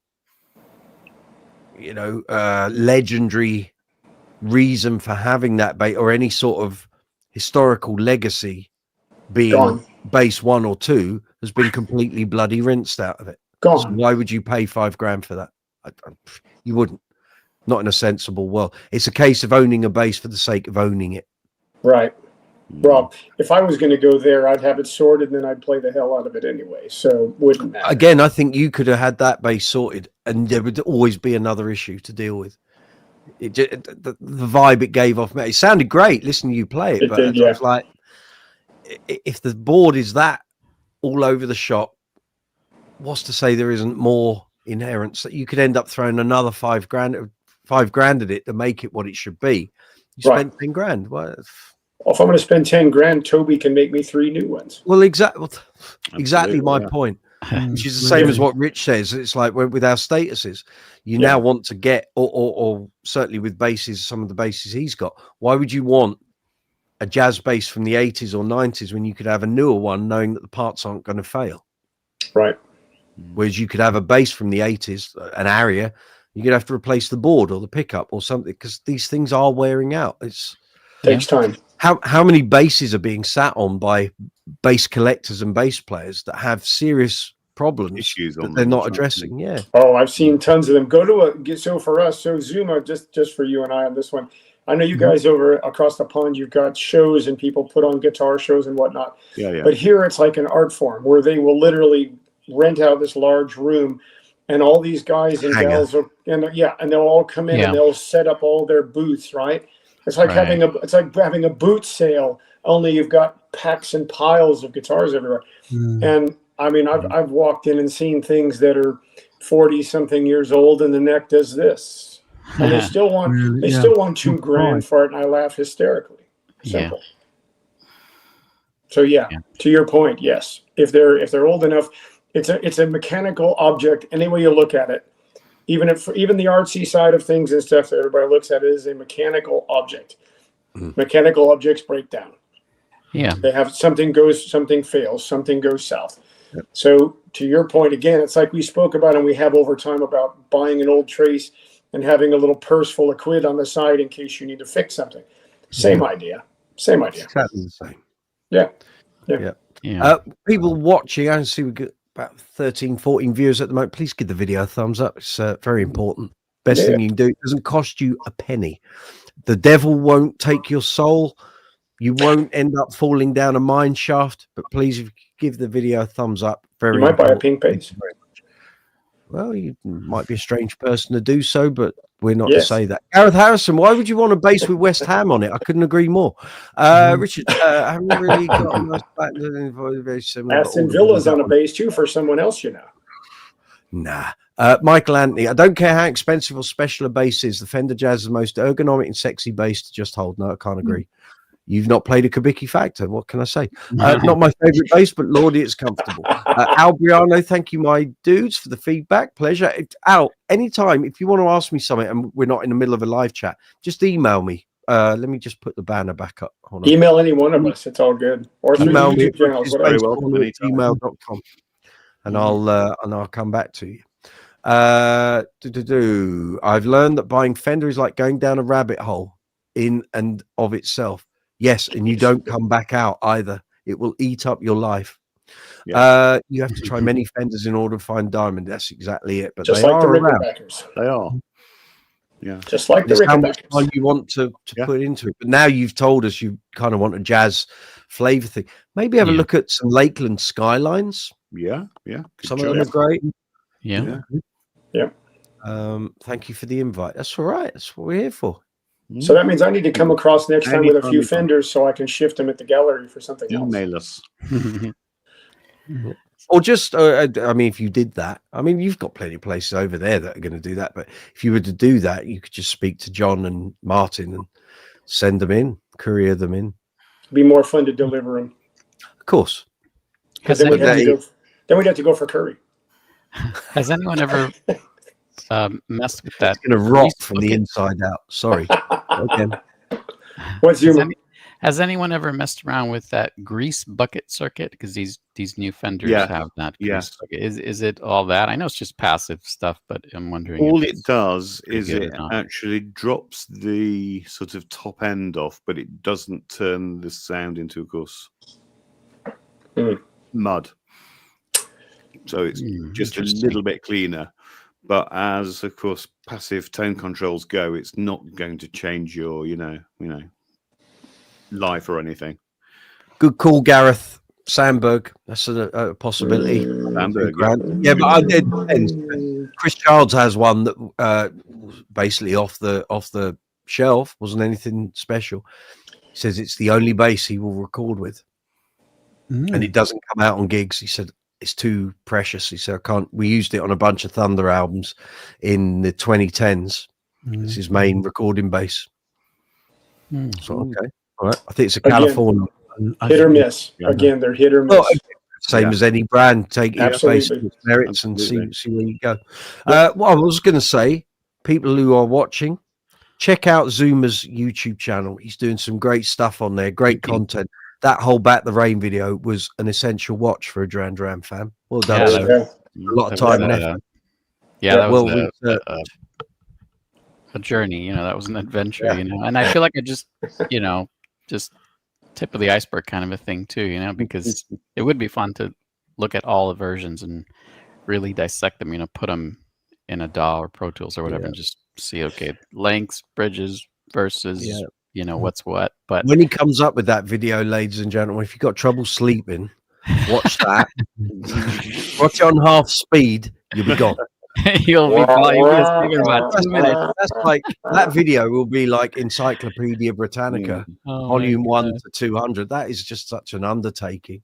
It Mhm. would drive you nuts because It would. Yeah. all you got to do is make one mistake in the factual information and people will rip you to shreds. But Now, I'll tell you something that I think again, about often. life is too short. It Don't worry is, about man. it. But something I think about often is if I had the chance to speak to somebody from Duran, believe it or not, I don't think I'd speak to John Taylor first because The person you he's- want is Nick. exactly, that's exactly what I was going to say. You wouldn't talk to Simon because he hadn't got a clue about that sort of I stuff. have way, Roger wasn't there. yeah, I have He's way been there more for 5 questions years. for Nick. Nick's the man for that because he's just got encyclopedic cataloging brain. And Exactly. he will have sat there with the engineers and producers, you know, going through every single sound on a remix. So Exactly. he's the man. I've got one for you, Mike. Yes, mate. Not to cut off the Duran Duran flow because we all love that. Yes. Mm. I came across, Stuart passed me along a video of Rick Wakeman playing at Hammersmith in the 80s. Mm-hmm. The comments in the section for the female singer were, she didn't have the range to do what some of this needed. But the bass player's name was Steve Barnacle. Remember his name? Aha. I think he's Gary Barnacle's brother. Uh-huh. Keep going. Is that the guy on SpongeBob? That's Barnacle Bill the Sailor. But anyway. Barnacle Bill, yeah. Where else do you want me to go? Well, so Stuart sent me this, and I kind of watched through it. Steve Barnacle is a Jaydee guy. Right. So to see a Jaydee outside of the that everybody expects is really quite interesting. Well, it's the same as Tony Franklin, isn't it?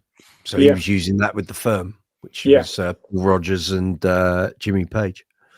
Yeah, I'll send you along this clip. It's worth seeing just for the fact of what he does with the thing. So I've actually been speaking with him through email, and I'm about to find out what that is because Stuart and I couldn't decide what it was when he sent it. Email. It's sort of a way we send sort of encrypted electronic messages. That's what email is. Is that what it is? Apparently, in layman's terms. In layman's terms. Okay, good. Well, you can't make it too. You come on this channel for insight.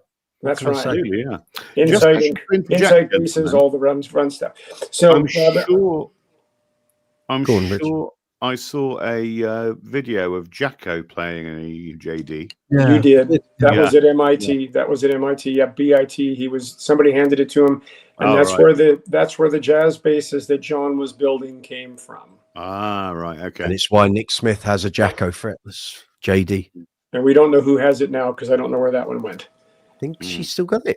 The Jeans bass went to Peter Ravenhill. JJ bass got the red one. I've got the fretless. No, Jacko. I'm sure she's still got it. I'll ask Last her. time I spoke to her about what she still had in the lock. Okay, lock up. I'll ask her because I don't know. I thought that one had been sent on quickly. But Rich, to answer your thing there, that's where when Jaydee made a handful of the fretless jazz basses that said Jacko on the headstock. Ah, right, okay. That's where he was playing a Cherry Sunburst Series 2 in the one video from BIT. Yeah. Joe, you if you were here on the live chat at the start, Rich and I were talking about T basses. So you're asking me, can you remind me about your thoughts on your Trace Elliot T bass? Looking at it now on the left hand side of your backing pick. Yeah, give That me one 2 back seconds. there. Get it out the rack, and I can talk you through it. I just need to put this GB back in. Just bear with me a second. Take your time. So just FYI, if you get a chance, Zuma, you might get a kick out of this as well. And Andy, I know. When you don't hear a bass that you're used to hearing in one format and somebody pulls it out and they put it over here, completely different kind of mind blow kind of thing, because it'll show you the versatility of something you're not expecting. Oh, I love that. I love that. And so Good. I'll if you want, I'll pop you a link to this because it's on YouTube. Yeah. It's quite interesting, really. It really is quite interesting Yeah, I want to hear that. because it almost sounds like a Rickenbacker, which is crazy. Well, really, I guess the pickups are spaced more or wider apart on Jaydee than they are on a Rickenbacker, but the Rickenbacker's still kind of wide, isn't it? Or is it kind of jazzy? I don't. Well, it's kind of jazzy, but it is the pickup at the neck. The neck pickup moves back a half an inch from 74 to 75 Oh, to okay. 76, so it changes. But the back Changes. pickup is like a jazz. The back pickup is like a jazz. Okay. So the JD is more like the pickups are slid back, unless you have a Series 1 and then they're here. Okay. So All yeah, right. There you go, Yeah. Joe Goose. T-bass, number 11. there you go. Thing. What you want to know? Very nice. Speak forth in ringing tones. Is that British Racing green? It is. Okay. Mhm. Originally a tortoiseshell plate like this back plate. Oh yes. Which is lovely. Except Okay. they buckle. So if you Right. hold it up, Oh my God, that one did buckle. Because they're yeah, real. and the front plate did exactly the same. really. Now, if you decide you want to change those and have them made to where it goes back, the one company that'll do it is called Spitfire. Oh yeah, Spitfire, do that. right? I put the front plate is in a jiffy bag over there. The back one's on as is. You just leave it. Sure, yeah. But here, Rich. So here's what I'm talking about. So Yeah. the thickness of the body's not Yeah, that thick. It's arched more. If Yeah. you look at the roundedness of it, Yeah. Mm. which you don't get on the production models, Yeah. it was far more like blocky. And Mhm. if I show you the heel on the back, the production models are not like that. They're squared off. You're not looking. I am. Yes. Yeah. Don't worry. Yes. Yes. It's like all rounded. The production ones are literally like it's like sharp lines, sharp corners. Yeah. Very nice. Very, very nice. I mean, this isn't that heavy. Labs. The other one I remember was, and I was like, I'd rather keep this. Yeah. So, Mm. and the way you know if someone's had one of these and they've stripped the color off and changed it, it's because they'll have that on the back. Yes. Okay. Yeah. Crazy. And you got all that going on. ETS. That's it. Ergonomic tuning system. Yeah. It's not an active passive switch, but it's a tone defeat switch. So 2 volumes, treble and bass, but it's not. People used to think it's active passive because when you switch it off, you can't use the bass and treble. No, it's a tone defeat switch. It's active all the time. There's no passive option. Rosewood board, 0 fret. Mhm. It has little brass inserts under here which keep so this was one of the first basses that had monorail bridge Okay.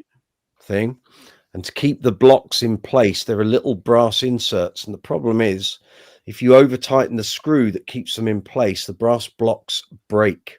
They're now Stay £20 that fast. plus VAT per block. So it's about 25 quid per block. So to get these blocks all done, it's going to cost you 100 quid straight out the traps. You can only get them from Status. Oh, really? Okay. What questions you got, Joe? You're looking at right playability. Super jazz all the way. Very comfy. Up until I got my green GB, the Kingfisher Blue one. This was the loudest bass I've ever heard. And Yeah. to be honest, it kind of rivals that. This thing used to take your head off. I had to turn the amp right down, Out on them. Yeah. like Mhm. even more than my Empathy and my Series 2000. This thing is just raucous, just really loud. Lots of top, lots of bottom, but a really good sort of mid-range. So you don't. It's like a Spectre thing. You don't need a mid control because it's all kind of already there. Playability. Play like a jazz or a modern style jazz. Bit of both. Neck profile is a little Super jazz is it? fuller. something? Yeah. Yeah. I still think it's 38 mil. But yeah, he's playing. Does it sound like a modern jazz bass? It's better than a Sadowski. I took this. So there's a guy on Bass Chat called Platypus, lives in Ruislip. Back in 2009, he was selling a US Sadowski for 950 quid. and I went to play it, and I took this with me because I thought, well, I need to compare it. I should have just bought the bass, not even bothered comparing it, because I get about 3-4 grand for it now. This, to my ears, this beat the Sadowski. Yeah. Really? Okay. That's good news too. This had more of everything. Yeah. More bottom end, more power. Treble was nicer to my ears. This didn't clank. The Sadowski clanked, and I already owned this, so it's like, well, why am I going to buy another bass that sounds inferior to this for the same purpose? You know, a jazz for two single coils. So that was that. But you won't find many of these going secondhand, Joe. Production models you will, but the original 15, I haven't seen one in a long time. There's a guy, I think, in Poland's got one, and there's a few of them dotted around the US. There are 15 4-strings and 15 5-strings. I can't even remember the last time I saw a green 5. Might have been 2003 on eBay in the US, I think. Al, you've just sent me an email. What's it say? Can you please send me a link to the bass set so I see quick bass? Yes, 2 seconds. So while he's doing that, Jens, I sent you a link to Wakeman. Yes. Okay. Yeah, Andy, I sent you a link in Facebook in your messenger. I sent you a link to the Wakeman show, so you can see the Jaydee in action, because it's quite smashing. Thanks. All right. Yeah, brilliant. Thank you. Oh, thanks, Jay. Yeah, no I worries. might have seen it before, actually, but Right. I might have seen it before a couple of years Very ago. good. So. It's possible. It's just kind of, Stuart has kind of creative ways of finding things and things that I don't necessarily come up with, and there it is, you know. Yeah. Okay. Al, if you're watching, I'm going to send you this link for the Bass Center. But if you choose, you do want to buy one or order one, please use the affiliate links in the description box of my videos for the Bass Center, and you'll help the channel. And also, if you do place an order, tell them that you've spoken to me and you've watched the channel, because A, it helps me, and B, they'll know where you've come from, and they'll help you as much as they can.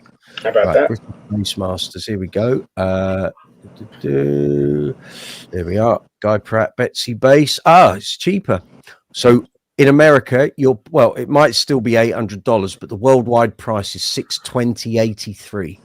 So I don't know what that currently converts to. That's really good.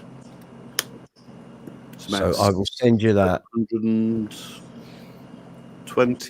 odd, something like that. plus, of course, import duties. Yeah. Yes. Time for a flight. I'll just send you an email, Al.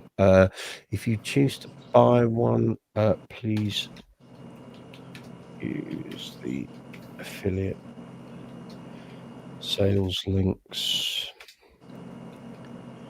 in my video description. And Joseph's asking, how does the status labeled version of the T-Bass compare? Okay, this is what Rich and I were talking about earlier. We were. Graphite neck as well. They're heavier and they're blockier, more like a slab-bodied bass. The actual neck join. Hold on, I'll just send that to Al. So this bass, Joe, if I can get it up to the camera and show you, it's a lot rounded on the edging and the contouring. It's like the whole bass feels very smooth and round. The production models felt slab, but more so, it's like they really went to town to get like this contour. Sometimes you get a contour on the back of a bass, and it's like a sharp line. Yeah, it's all curved, all very rounded, and it's less heavy than the one I had. But it does a jazz really well, and everything. But I used to play this in a very raucous, loud covers band, and it just nailed everyone else to the wall. I never laughed. Never once did this ever get lost. And the drummer was a heavy, loud rock drummer. And this thing just kept up the whole way. Sometimes you get jazz basses or two single coil basses, a little bit polite. It's like you're waiting for that extra sort of turbocharge, and it isn't there. This was turbocharged straight off the bat. And the bottom end EQ is status. It's like you add the bass, it's like, and it's there. So if you think of a super jazz, but with more balls. That's what it is. Yeah. Really. So how did the status label versions compare? Well, that'd be it, really. They do come up. You see them more often, but these racing green ones, you don't. Like I say, there's a guy contacted me from Poland, I think. He's certainly Eastern Europe. And he said, I've got one of them. Do you want to sell yours? I went, no, not yet. So one day I will, but it won't be cheap because there's only 15 of these. So, and I know a few states collectors that are interested as well. Again, it goes in their museum, doesn't it? Yeah. Al, thanks, Brooksy. Of course, got you. Thank you. Bullocks, quite. Yes. Futtock is what I say to you, Michael Anthony. Futtock. There we are. Does anybody know, or is anybody here an expert, let's say, on Fender Jazz neck sizes, front to back widths? Because over my head. I have I know a little bit about it. Yeah. That's I'll tell you two quick stories that Yeah. might give some context here. I have a niece who's actually pretty good on bass, and I suppose as a way of rewarding her and encouraging her, for one of her birthdays, my cousin takes her out, gets her a really nice jazz bass. It's some Fender custom shop something or other. She had been talking about it for a long time, and she finally brought it over. And I said, well, is this your main bass? She says, no, I barely play it. I said, why don't you play it? This is an amazing jazz. I'm just looking at it, right? She says, well, I don't know. It's not comfortable. I like playing this one. And she plays her like much like her like $400 Schecter. That's what she plays most of the time. So I pick up this jazz bass, and I'm not kidding you guys. The neck on this thing is like thicker than any precision I've ever held. The front is so thick. Yeah. Oh yes. Okay. Then not that someone swapped the neck. No, this thing has like it's they're an actual pristine in the different case, and it shape. has like the COA and this whole thing, and they must have paid like $2,500 for this thing like 5 years ago, 10 years ago. I don't know. She's had it for a while. Yeah. Okay, but here's another story. I have a friend, unfortunately, dearly departed Donnie. Donnie once auditioned for Lenny Kravitz, and he got so far into the auditions with Lenny that Lenny said, okay, he kept calling him back and said, but I want you to play this bass. So he gives him a jazz. It was not a new bass, but it was like pre-reliced. So long story short, he didn't get the gig, but Lenny tells him, keep the bass. There's your consolation prize, right? So after he passed, I kind of, went over to his the widow's house, and I'm looking at everything, and I picked that jazz bass up, and it was nowhere near as thick as my niece's, but it was thicker than most what you would consider what I would consider a jazz bass, kind of front to back, kind of, you're used to that skinny sort of feel. Yeah. So it was a little bit thicker than a regular jazz, but it was still really nice. That bass was really nice. But my niece is, oh my God, I have to just call them and tell them she's never going to play that. I'll help you get rid of it or maybe I won't help you get rid of it, but you got to get rid of it because she's never going to play it. She's smaller than me. She's got these tiny little hands. She's not going to play that bass. Yeah. So you need a 62 reissue exact. That's what I have. You need the exact 62 reissue because the nut width, the 1.5 on the nut, and the width of the neck, if you're looking at the headstock like this, the neck coming in is thinner this way, top to bottom. On this in the 60s, they were very wide like this, but they were flat and they were like this. In the 70s, the neck shape was a U like this, and they were very girthy in the middle, even though the nut width was the same. You want a 62 reissue with the skinny front to back, top to bottom. That's what I have, and that's what she needs. Yes. So maybe get rid of the custom shop and get one of those for her because it'll fit her hand better. So what is that based off of then? You're saying it's a 70s carve? So it sounds like you're saying that the thickness, you're talking about the thickness in your hand. So when you're holding it and you're playing it like this, front to back, this is too thick. Yeah, Okay. way too thick. So the 62, I had a May 62. The neck was like a pencil. So if you find, I mean, it was like, wow, look at this. It was so small and so skinny. That's what you want to find. That's why I said 62 reissue. Forget all the American Vintage, Professional, Classic. Yeah. Okay, you want a hell of a neck. Sharpen it up and have a go. Brilliant. Speed. See, so you want the actual 62 reissue with that neck profile for her. Keep hitting bum notes on that. That's right. I mean, of course, general terms, from about 63, the actual distance between, of course, sort of thumb and fingers increased because the actual neck at the sort of top end changed from being an actual sort of a gentle D shape, a gentle D, an actual sort of parts going in and then deeper and down, like a U. Those actual necks were like a U from about 63 till about 69-ish, I think. And most of the custom shops are actually that sort of, you know, era. Why would they do that? It's easier to cut. It's easier to cut, and you don't cut through the wood to find the truss rod like you would. I guess. Can I also throw a couple of suggestions in, Zuma? Yes. See if you can. Well, if you're looking for like a comfortable neck, Fender Precision Light. It did get rebranded as a different jazz bass special, but it was still the Precision Light. And then there's also the Zone Bass, which is the sort of pushing the Precision Light further on. It became the Zone Bass with 3-band EQ. Rhonda Smith used to use one. So basically, they weigh like 7.5 to 8 pounds tops. It's like feather. I got one there. I bought it on my 18th birthday. The other option, if we're talking about neck playability, Ibanez.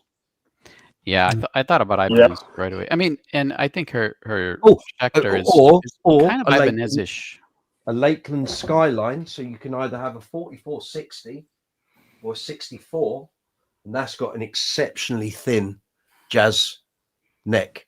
Nice. So you can have it either with 2 jazz pickups or a PJ. Yeah. Nice finishing, well built. Yeah, I'll have to talk to my cousins into selling that bass. Get a Bootsy. Yeah, that's she's basically a 62 jazz bass, isn't it? Yeah, I mean, her Schecter's pretty nice. I don't think she's not complaining. I'm the one complaining because I hate to see that instrument just sit there and you know. Yeah. There's also a lot of money tied up in it. In a custom shop, especially. Yeah, totally. Yeah, it is. I mean, who knows how much they paid for it? Some of those have great resale value, and some of them are terrible. Yeah, like everything else. I mean, there's no consistency. It doesn't matter how much you spend with Fender. There's no consistency. Nope. Yeah. Nope. True. Michael Anthony, wonderful live stream, everybody. Got to run. Thank you. I'll see that 1 million views episode tonight. Rock on, Mike. Take it easy. Go on. Joe Goose, those Fender American Deluxe Zone basses always look really nice. They weigh nothing. That's why I've kept my one. Because I know as I get old and I don't want to be schlepping alembics around on my shoulder, that'll probably get a lot of use. I think they were released around the same time as those Victor Bailey signature models. Yeah, that sounds about right. The P Light, I've seen people say, oh, they came out in 85, 86. I hadn't started bass at that point. When I started bass in 87 and I'm looking in guitar shops in 87, 88, 89, I never saw Precision Light. I saw Precision Lights probably from like January 1990, and I know mine is a 1990 model. But I don't think they came out that early. I don't think 85, 86. I never saw them in any of the music papers or the bass magazines or guitar magazines until 89. So there's some confusion about 2 models that people think are the Light. The first one are the ones with the black headstock. Those were the Japanese made ones in the 80s, starting in 83, 84, that worked their way through. They were different because they were not the standard stuff. in the late 80s, the Precision Light was the PJ with the smaller body with the very specific contour, 4 knobs, active bass, small tuners, right? So that's the differentiating between the two. The Precision Light is a very different bass compared to the other ones. It's like not even a Fender.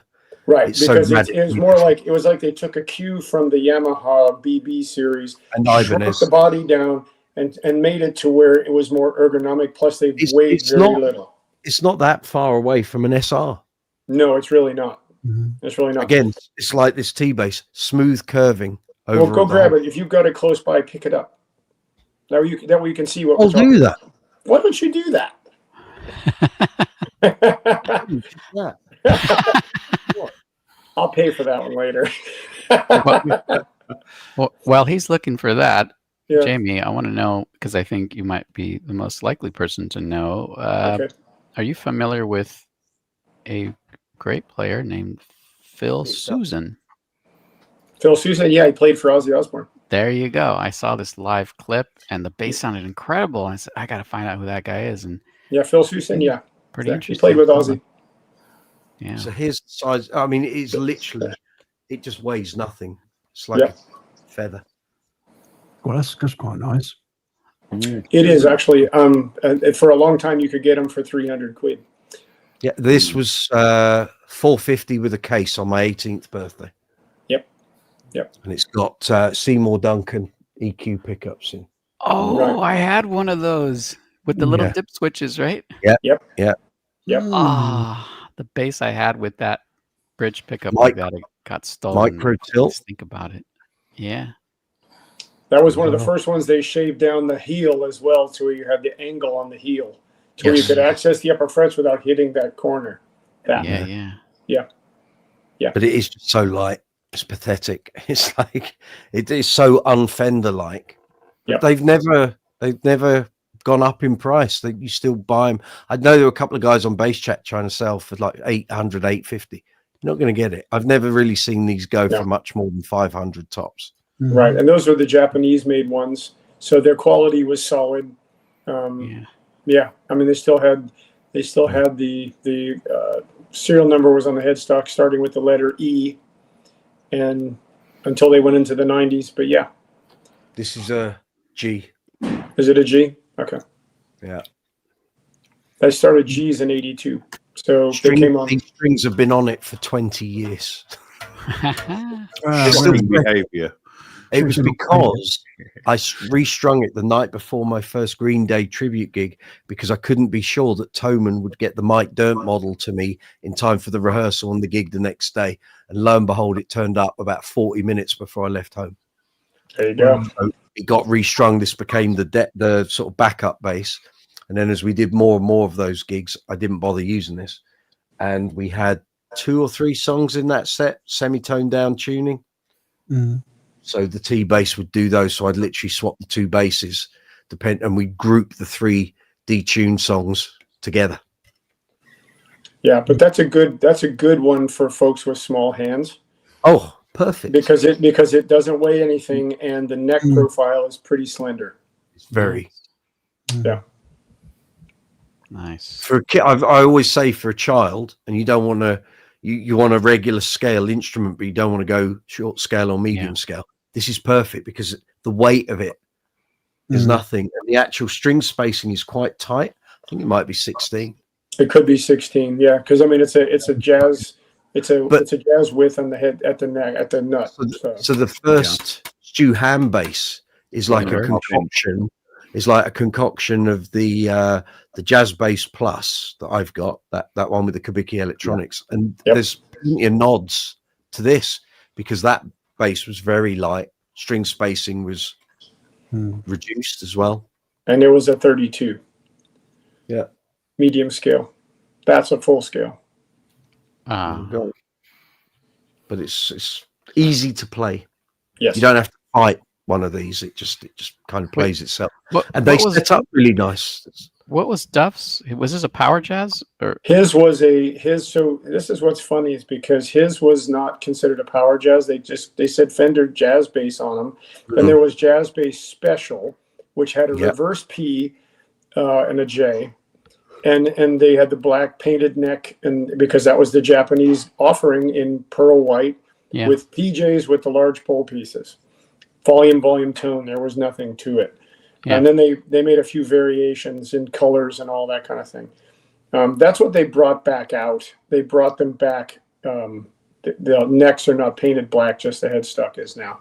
But they call them the boxer bass, which is ridiculous because that's not what they are. There were probably 6 or 7 variations of the one that Duff had played over the years in the 80s before they quit them. They stopped them in 89 or 90. I thought his bass was regular P. You're saying it's reverse P? His is a regular P, but they made one they called a jazz bass special with a reverse P. Oh, okay. Well, that's confusing.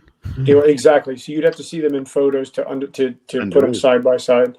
You'd see all the differences if you looked at them like this. Kind of like the wallpaper. If you looked at them like the wallpaper, you'd see the differences. So yeah, I think you really want the regular setup to get that tone. I mean, if you were trying to, do a cover. Well, it's just actually what's really crazy with that tune. You don't even need one of those. You need a Yamaha BB 1600 or a BB 3000. You'll get the exact tone. Yeah, because it's just a PJ is all it is. Yeah, totally. Yeah. Yep. That's what I got here. Yeah. So I mean, that's pretty much all you need if you want that. You don't have to worry about trying to sort out the white one and all that. Yeah. Yep. Crazy, isn't it? Yeah. This goes to prove that you can have one sound and make it with 6 different basses. Unless it's a Jaydee, then you can't. Well, it does one thing well, as you say. It does one thing really well. Yeah. There's a lot of money to have sat around a bass that's not going to get used. So it is true. Yeah. Russell, has anyone ever used a bass with a digital synth installed in it? It just occurred to me that I've never used the bass equivalent of Roland's GK series. I haven't. I very nearly went down the V-bass route in around about 2002, 2003 and decided against it because I realized their claims that you can make your bass sound like every other bass was false. Yeah. Doesn't work. Yeah, doesn't. Didn't actually Victor Wooten use one called Fret Tracks or something? Yes, it was in a Ribski bass. Yes, it was in the Ribski basses. Yes. Yes. Yes. Mm-hmm. Yeah, I actually got a chance to play that before he got it.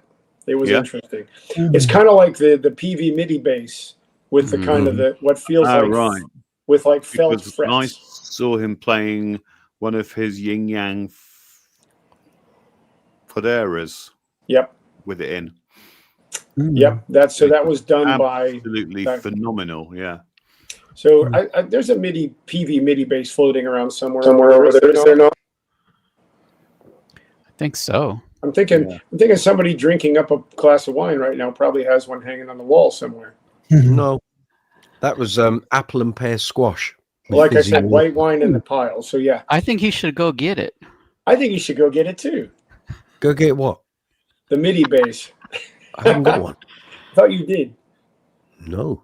Okay. I've always stayed well away from MIDI stuff because if it goes wrong, where are you going to get it fixed? You say Fret Track should be the only way to fix it. I've never had the need for a MIDI bass. No, I was going to potentially go down the V-bass route, and I thought I got very close to it. I tried a few out in Denmark Street, and I thought this could save me having to buy all of this. And then when I realized, no, what they were trying to do was long before the Line 6 pod. Basically, what the V-bass do. What the V-bass was trying to do was incorporate effects and pickup modeling. So a pickup, split coil, single coil, humbucker. That's what the profiles were. They weren't a Fender Jazz, Fender Precision, Stingray, Alembic, Jaydee. It wasn't any of that. So as you and I know, some of these basses, i.e. Kabikis, Alembics, Jaydees, Walls, they have their own sound. You can't emulate that because it's the sum total of the parts, whether it's the construction, the pickup placement, the wiring. Each instrument is different. So as we've said, you could have 10 Jaydees, none of them going to sound the same. So which one is that thing modeling? Right. And And so I've this proven was that all, one. so at that point, what Roland were doing with the V bass was trying to get inside people's heads that you can make this, using this system, you can sound like every other bass. And then Line 6 Pod came along and completely blew that out of the water. Same with the Variax. The Variax was an attempt at trying to make the recreation of all that. Because Gaz mentioned it in here. What about the Line 6 Variax? Well, Yeah. I mean, you can get something that sounds sort of kind of like what you're wanting to hear, but in practical terms, again, you cannot match what you hear in your head and then go, oh, there it is. It doesn't work like that. I'm on your side of the pond, Jamie. There's Pat Metheny guitar, and have you ever heard of Pat Metheny? Oh yeah, he's a normal guitarist, but he's the synth sounds he comes up. I love Pat Metheny, and I love that synth sound. It's just just awesome. off the wall kind of. Yeah, and that's it's not MIDI, that one. It's isn't it? Is gosh, I just forgot what it is. Is it a? It's not an Ibanez. What is that? Sure what you he's had all kinds of guitars though, Pat Metheny, so it'd be hard to say. Yeah, you have to But look there's it up. that classic one though that is. Well, have a look. You'll probably get it faster than I will because you're clicking go for it. Roland GR300.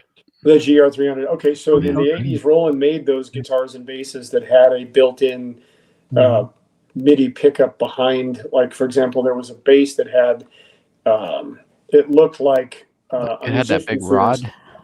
Well, it had the rod behind the pickup. The thing. No, not that one. I know what you're talking about. No, wasn't that one. Oh, not that one. Okay. Yeah, it had a MIDI pickup built in behind the 4-pole piece pickup. And then you'd have an interface that you'd plug into, and you could mix and match and do all that. Phil Lynott had one of those in Thin Lizzy. He didn't use it as such, but he had one. Okay. Liz Thinnet. Yes, that one. Yeah. Yes, indeed. I should say also, this is the first live chat since John Lodge passed away. Oh, yes. Yes, John Lodge was the bass player for the Moody Blues and did a load of stuff. Like a rock stalwart. I met John 9 years ago. I interviewed him. I'd never met him before. He didn't really know who I was, but he knew the magazine. And he was like the granddad you wished you had. He was fabulous. And he was in the middle of sound check, and he just gave his bass to his tech and said, right, I'll be back in about an hour. And they went, but we're in the middle of sound check. He said, no, this is far more important. We just walked off to a room, did an interview, and he was outstanding. He was just absolutely wonderful. Every question I threw at him, he answered, and he thought about everything he said, and it was like raconteur-ing. He just had so many stories, and oh my God, just absolutely fabulous. We didn't stay in touch, didn't really have a means to do so. But he was very complimentary about the magazine, and nothing was off limits, and he was great. And so, when he passed away last week, 82, okay, he had a great life, and he did everything he wanted to do. So, yeah. So that interview I will be putting up very shortly. I've got all the audio, and I'd been thinking for a couple of months, I've really got to get that interview up on the channel. Well, it will. Now I've got a reason to get on. You have a reason. Yep. I have a reason. So, John, if you're watching, it was an absolute pleasure. We had a good couple of hours that afternoon. Lovely. And Lovely. Very nice man. Like I say, he was the granddad you would have wanted to have. That's always good. Speaking of him, there's one thing, I know the old Moody stuff, he was playing Fenders, and, he kind of had a standard sound. And then they got to Wildest Dreams, and then there was that. Have you dug deep into that tone to figure out what that was? We had so much gear. We were let me just fire up the text of that interview, because we had a right old chat about gear. Because I said, well, you're predominantly known for Fenders and the odd alembic here and there. He went, you don't know most of the gear I've got. I went, well, no, I don't. I'm asking you. No. And he sort of laughed. Bear with me a minute. Because that record had the bass sound was different than every other Moody's record. Right. Even though it was the 80s and it was the 80s production and all that rubbish, it did something different. When you listen to it, you immediately know who that was and what that, because you heard the sound. But I can't figure out what it is. Here we go. What is the name of the album? The song was called "In Your Wildest Dreams," Moody Blues. Okay. Okay, I want to listen to it later. Yeah, do that. He bought his Sunburst Precision in either 59 or 60. He recorded every Moody Blues song with it. It was 115 quid. Really? Lovely. And back then you could buy a car brand new for £300 or a house for $950. Yeah. Here we go. I was playing. He had. Well, here we go. We're talking gear all the way through it. He needed an active bass back when he was doing a gig. Back when I interviewed him and got in touch with Fender Custom Shop, they made him a replica 63 jazz bass that he'd used for 20 years. He had double neck Rickenbackers, but he was always a Fender man. But Rickenbacker turned up one day when he was playing at Madison Square Garden. They built this double neck for him. It's the only one in the world like it. It's an upside down Telecaster 6-string, which you can tune from the bottom, and a Telecaster bass on the top. And it plays really well, very loud, but very heavy. Long Distance Voyager was recorded with it, and it now sits in his rack in his studio. We're talking about heavy basses. You produce some of that. He was the producer for Trapeze. Oh, how about that? Yeah. Well, that explains the bass tone on "You Are the Music, We're Just the Band." There you go. That would be a Mustang through a Hiwatt 700. Can't miss that sound. Here we go. I asked him, do you have a bass collection at home? Are you a collector? And he said, I have a really nice collection of basses and guitars. He's got a white stereo Falcon from 70, all gold trim with a leather back. 66 Jazzmaster guitar, 2 early Strats, 2 white Precisions, a white Precision with a passive split coil and a pair of active single coils. So you can switch between passive and active, which also has a Bigsby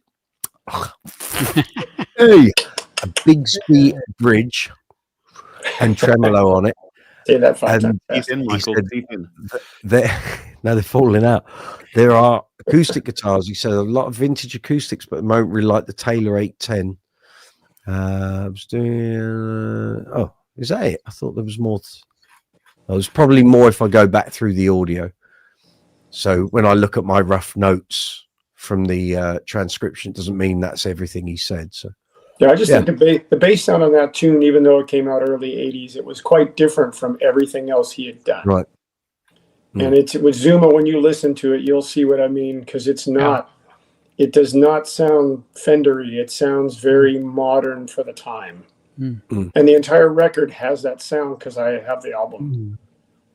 I forget what it's called now, but that's, Got a load of messages from Russell here. DDD. Right. Also, Daisy Seed is a platform that would work with a little more elbow grease. Okay. Well, I never even asked or thought about the Variax platform. Makes sense in hindsight. Orchestron. What's that? Those Aria basses. Roland used Aria to build most of the interface controllers. Yes, they did. Neil Murray's your man for that. Oh, yes. Wow. Random thought. Speaking of interviews, Kyle Kim of Dame Sire has interviews on other bass channels and seems pretty cool and some are over video, so he can do those. I don't know who that is. Russell. I get people asking me all the time, I've got a mate, can you interview him? It's like, no, because it won't get any views on the channel. The stuff that goes up here on the channel has to be worth my while doing it. I can't be a platform just for, of course, with the greatest of respect, any Tom, Dick and Harry to come and do an interview. As much as I'd like to do it, I've got finite amount of time of life and I don't want to spend it doing stuff that isn't going to benefit the channel. That's not me being rude. I'm just being honest with that. And I get it all the time. People I've known for years go, why don't you interview me for your channel? Because no one's going to watch it. It's going to be, I won't watch it. I don't want to spend an hour of my time watching Joe Schmo talk about how he, poked his eye out with a bass string. Anyway, sorry, I'm not being rude, Russell. But we'd rather go on the M40 in the dark and have some fun. Well, we did. We did. Stacey Ann, John Lodge seemed like a precious soul. Everything I've ever read about him, his vibe shone through. He'd done everything so he could enjoy his life. He'd worked hard, made hit albums and songs, and done well with the money. They clearly must have had good contracts or developed a good contract at some point in their career, because he was loaded. Russell, you do good interviews. Thank you very much. I'd like to see that. There is no video, it's just audio. Gareth, saw Thin Lizzy tribute last week called Limehouse Lizzy. They are the best. They've been going for 35 years. They're outstanding. Wayne Ellis, the bass player, he was using a Stingray. He's always used a Stingray, which I thought was a little odd. No, it's because it's a better sounding bass dealing with all those guitars. Yeah. He cuts through better. Well, but if you're going to do Philip, you need a black precision with flats. Well, he does it well. No. Yeah, right. So you're saying that from the standpoint of when Phil was doing it, that was the technology. Yeah, that's what they had. Over time, guitar amps have got louder and louder and louder, and you try cutting through that sort of band with a precision with flat wounds, you might as well play through a pillow. There's no point. Do a Stingray. Again, you could use flats, or I think he uses rounds. He uses elites, bass center elites. I've seen Limehouse Lizzy many times. No one could ever say you couldn't hear his bass. Yeah, and felt it. And he's leading the show, so you don't want to be standing there fighting with monitors and guitars going full whack and pea soup drums all over it. Stingray's going to help you do that job better. He does turns the treble control right down, but great player, and he's great. Phil's mum endorses him, or did, so that's all you need to know, really. Russell, on my to-do list is a dive on the Ibanez pickups of the era. That only reminds me I ain't done it yet. Chris, I need to make a note. Chris from the Bass Center asked me to do some research for him. Talking of Thin Lizzy, they did they had a song released. It's on YouTube Live of The Sun Goes Down. It's a really good track. Not level 42, The Sun Goes Down. No, that's The Sun Went Down. Oh, Sun Went Down. Yeah, sorry, yeah. I was going to say, Sun Goes Phil Down. Linus does level 42. Yeah, I can't believe that. That'd be level Lizzy, right? Yeah, Russell's I started gaming career and it grew to become sire. Okay, don't want to spoil his story, so check out one a little bit. Okay, another garage entrepreneur now, sire base. Right, okay, I get you. Right. Now it makes sense. Sorry, I thought you were referring to a bass player that I just had no idea what you were talking about. I didn't put sire together with the company. Yeah. Okay, everyone, be well. You're off to physical training. Well done, sir. Take it easy. Have a good week. We'll catch you next week. Look, guys, we're going to wrap this up. It's 20 to 12. It's 11:30. It's gone 11:30. Time for beauty sleep. Get back into my box. Yeah. Yes. Well done, chaps. Fabulous live chat. What you say? Yeah, you say that morning, noon, and night. It's always curry time for you, isn't it? Well, it's dinner time here, so I mean, that means I've got to go have one. So yeah. That's it. Right, boys, take it easy. Look after yourselves. I'm going to drop you out one by one, and then I'll wrap up. See you next week. Take it easy. See you next week. See you soon. Well done, lads. Have a good one. Cheers, man. See you soon, Rich. Take it easy. Well, there we are, ladies and gentlemen, boys and girls. It is just coming up 20 to 12. Live chat 135. Thank you so much if you've got involved, if you've watched it after the event. Thank you very much. Please give the video a thumbs up. It is hypercritical. It helps the video get pushed through the algorithm, helps me, helps the channel. If you're looking for Brooksy's Bass Corner merch, links are in the description box, along with all the affiliate links for Amazon, Thomann, and Anderton's, Bass Center, vidIQ, StreamYard, Top Cashback. There'll be videos going up over the week. There'll be some shorts going up. Interviews, of course. I want to get the John Lodge interview up, and the Gary Beers one. That's got to come up soon as well. On that note, we're going to say good night. Take it easy. Have a great week. If you've got gigs coming up, get there safely and get home safely. Enjoy your playing. And I'll see you next week for number 136. It never ends. Take it easy. Have a great week.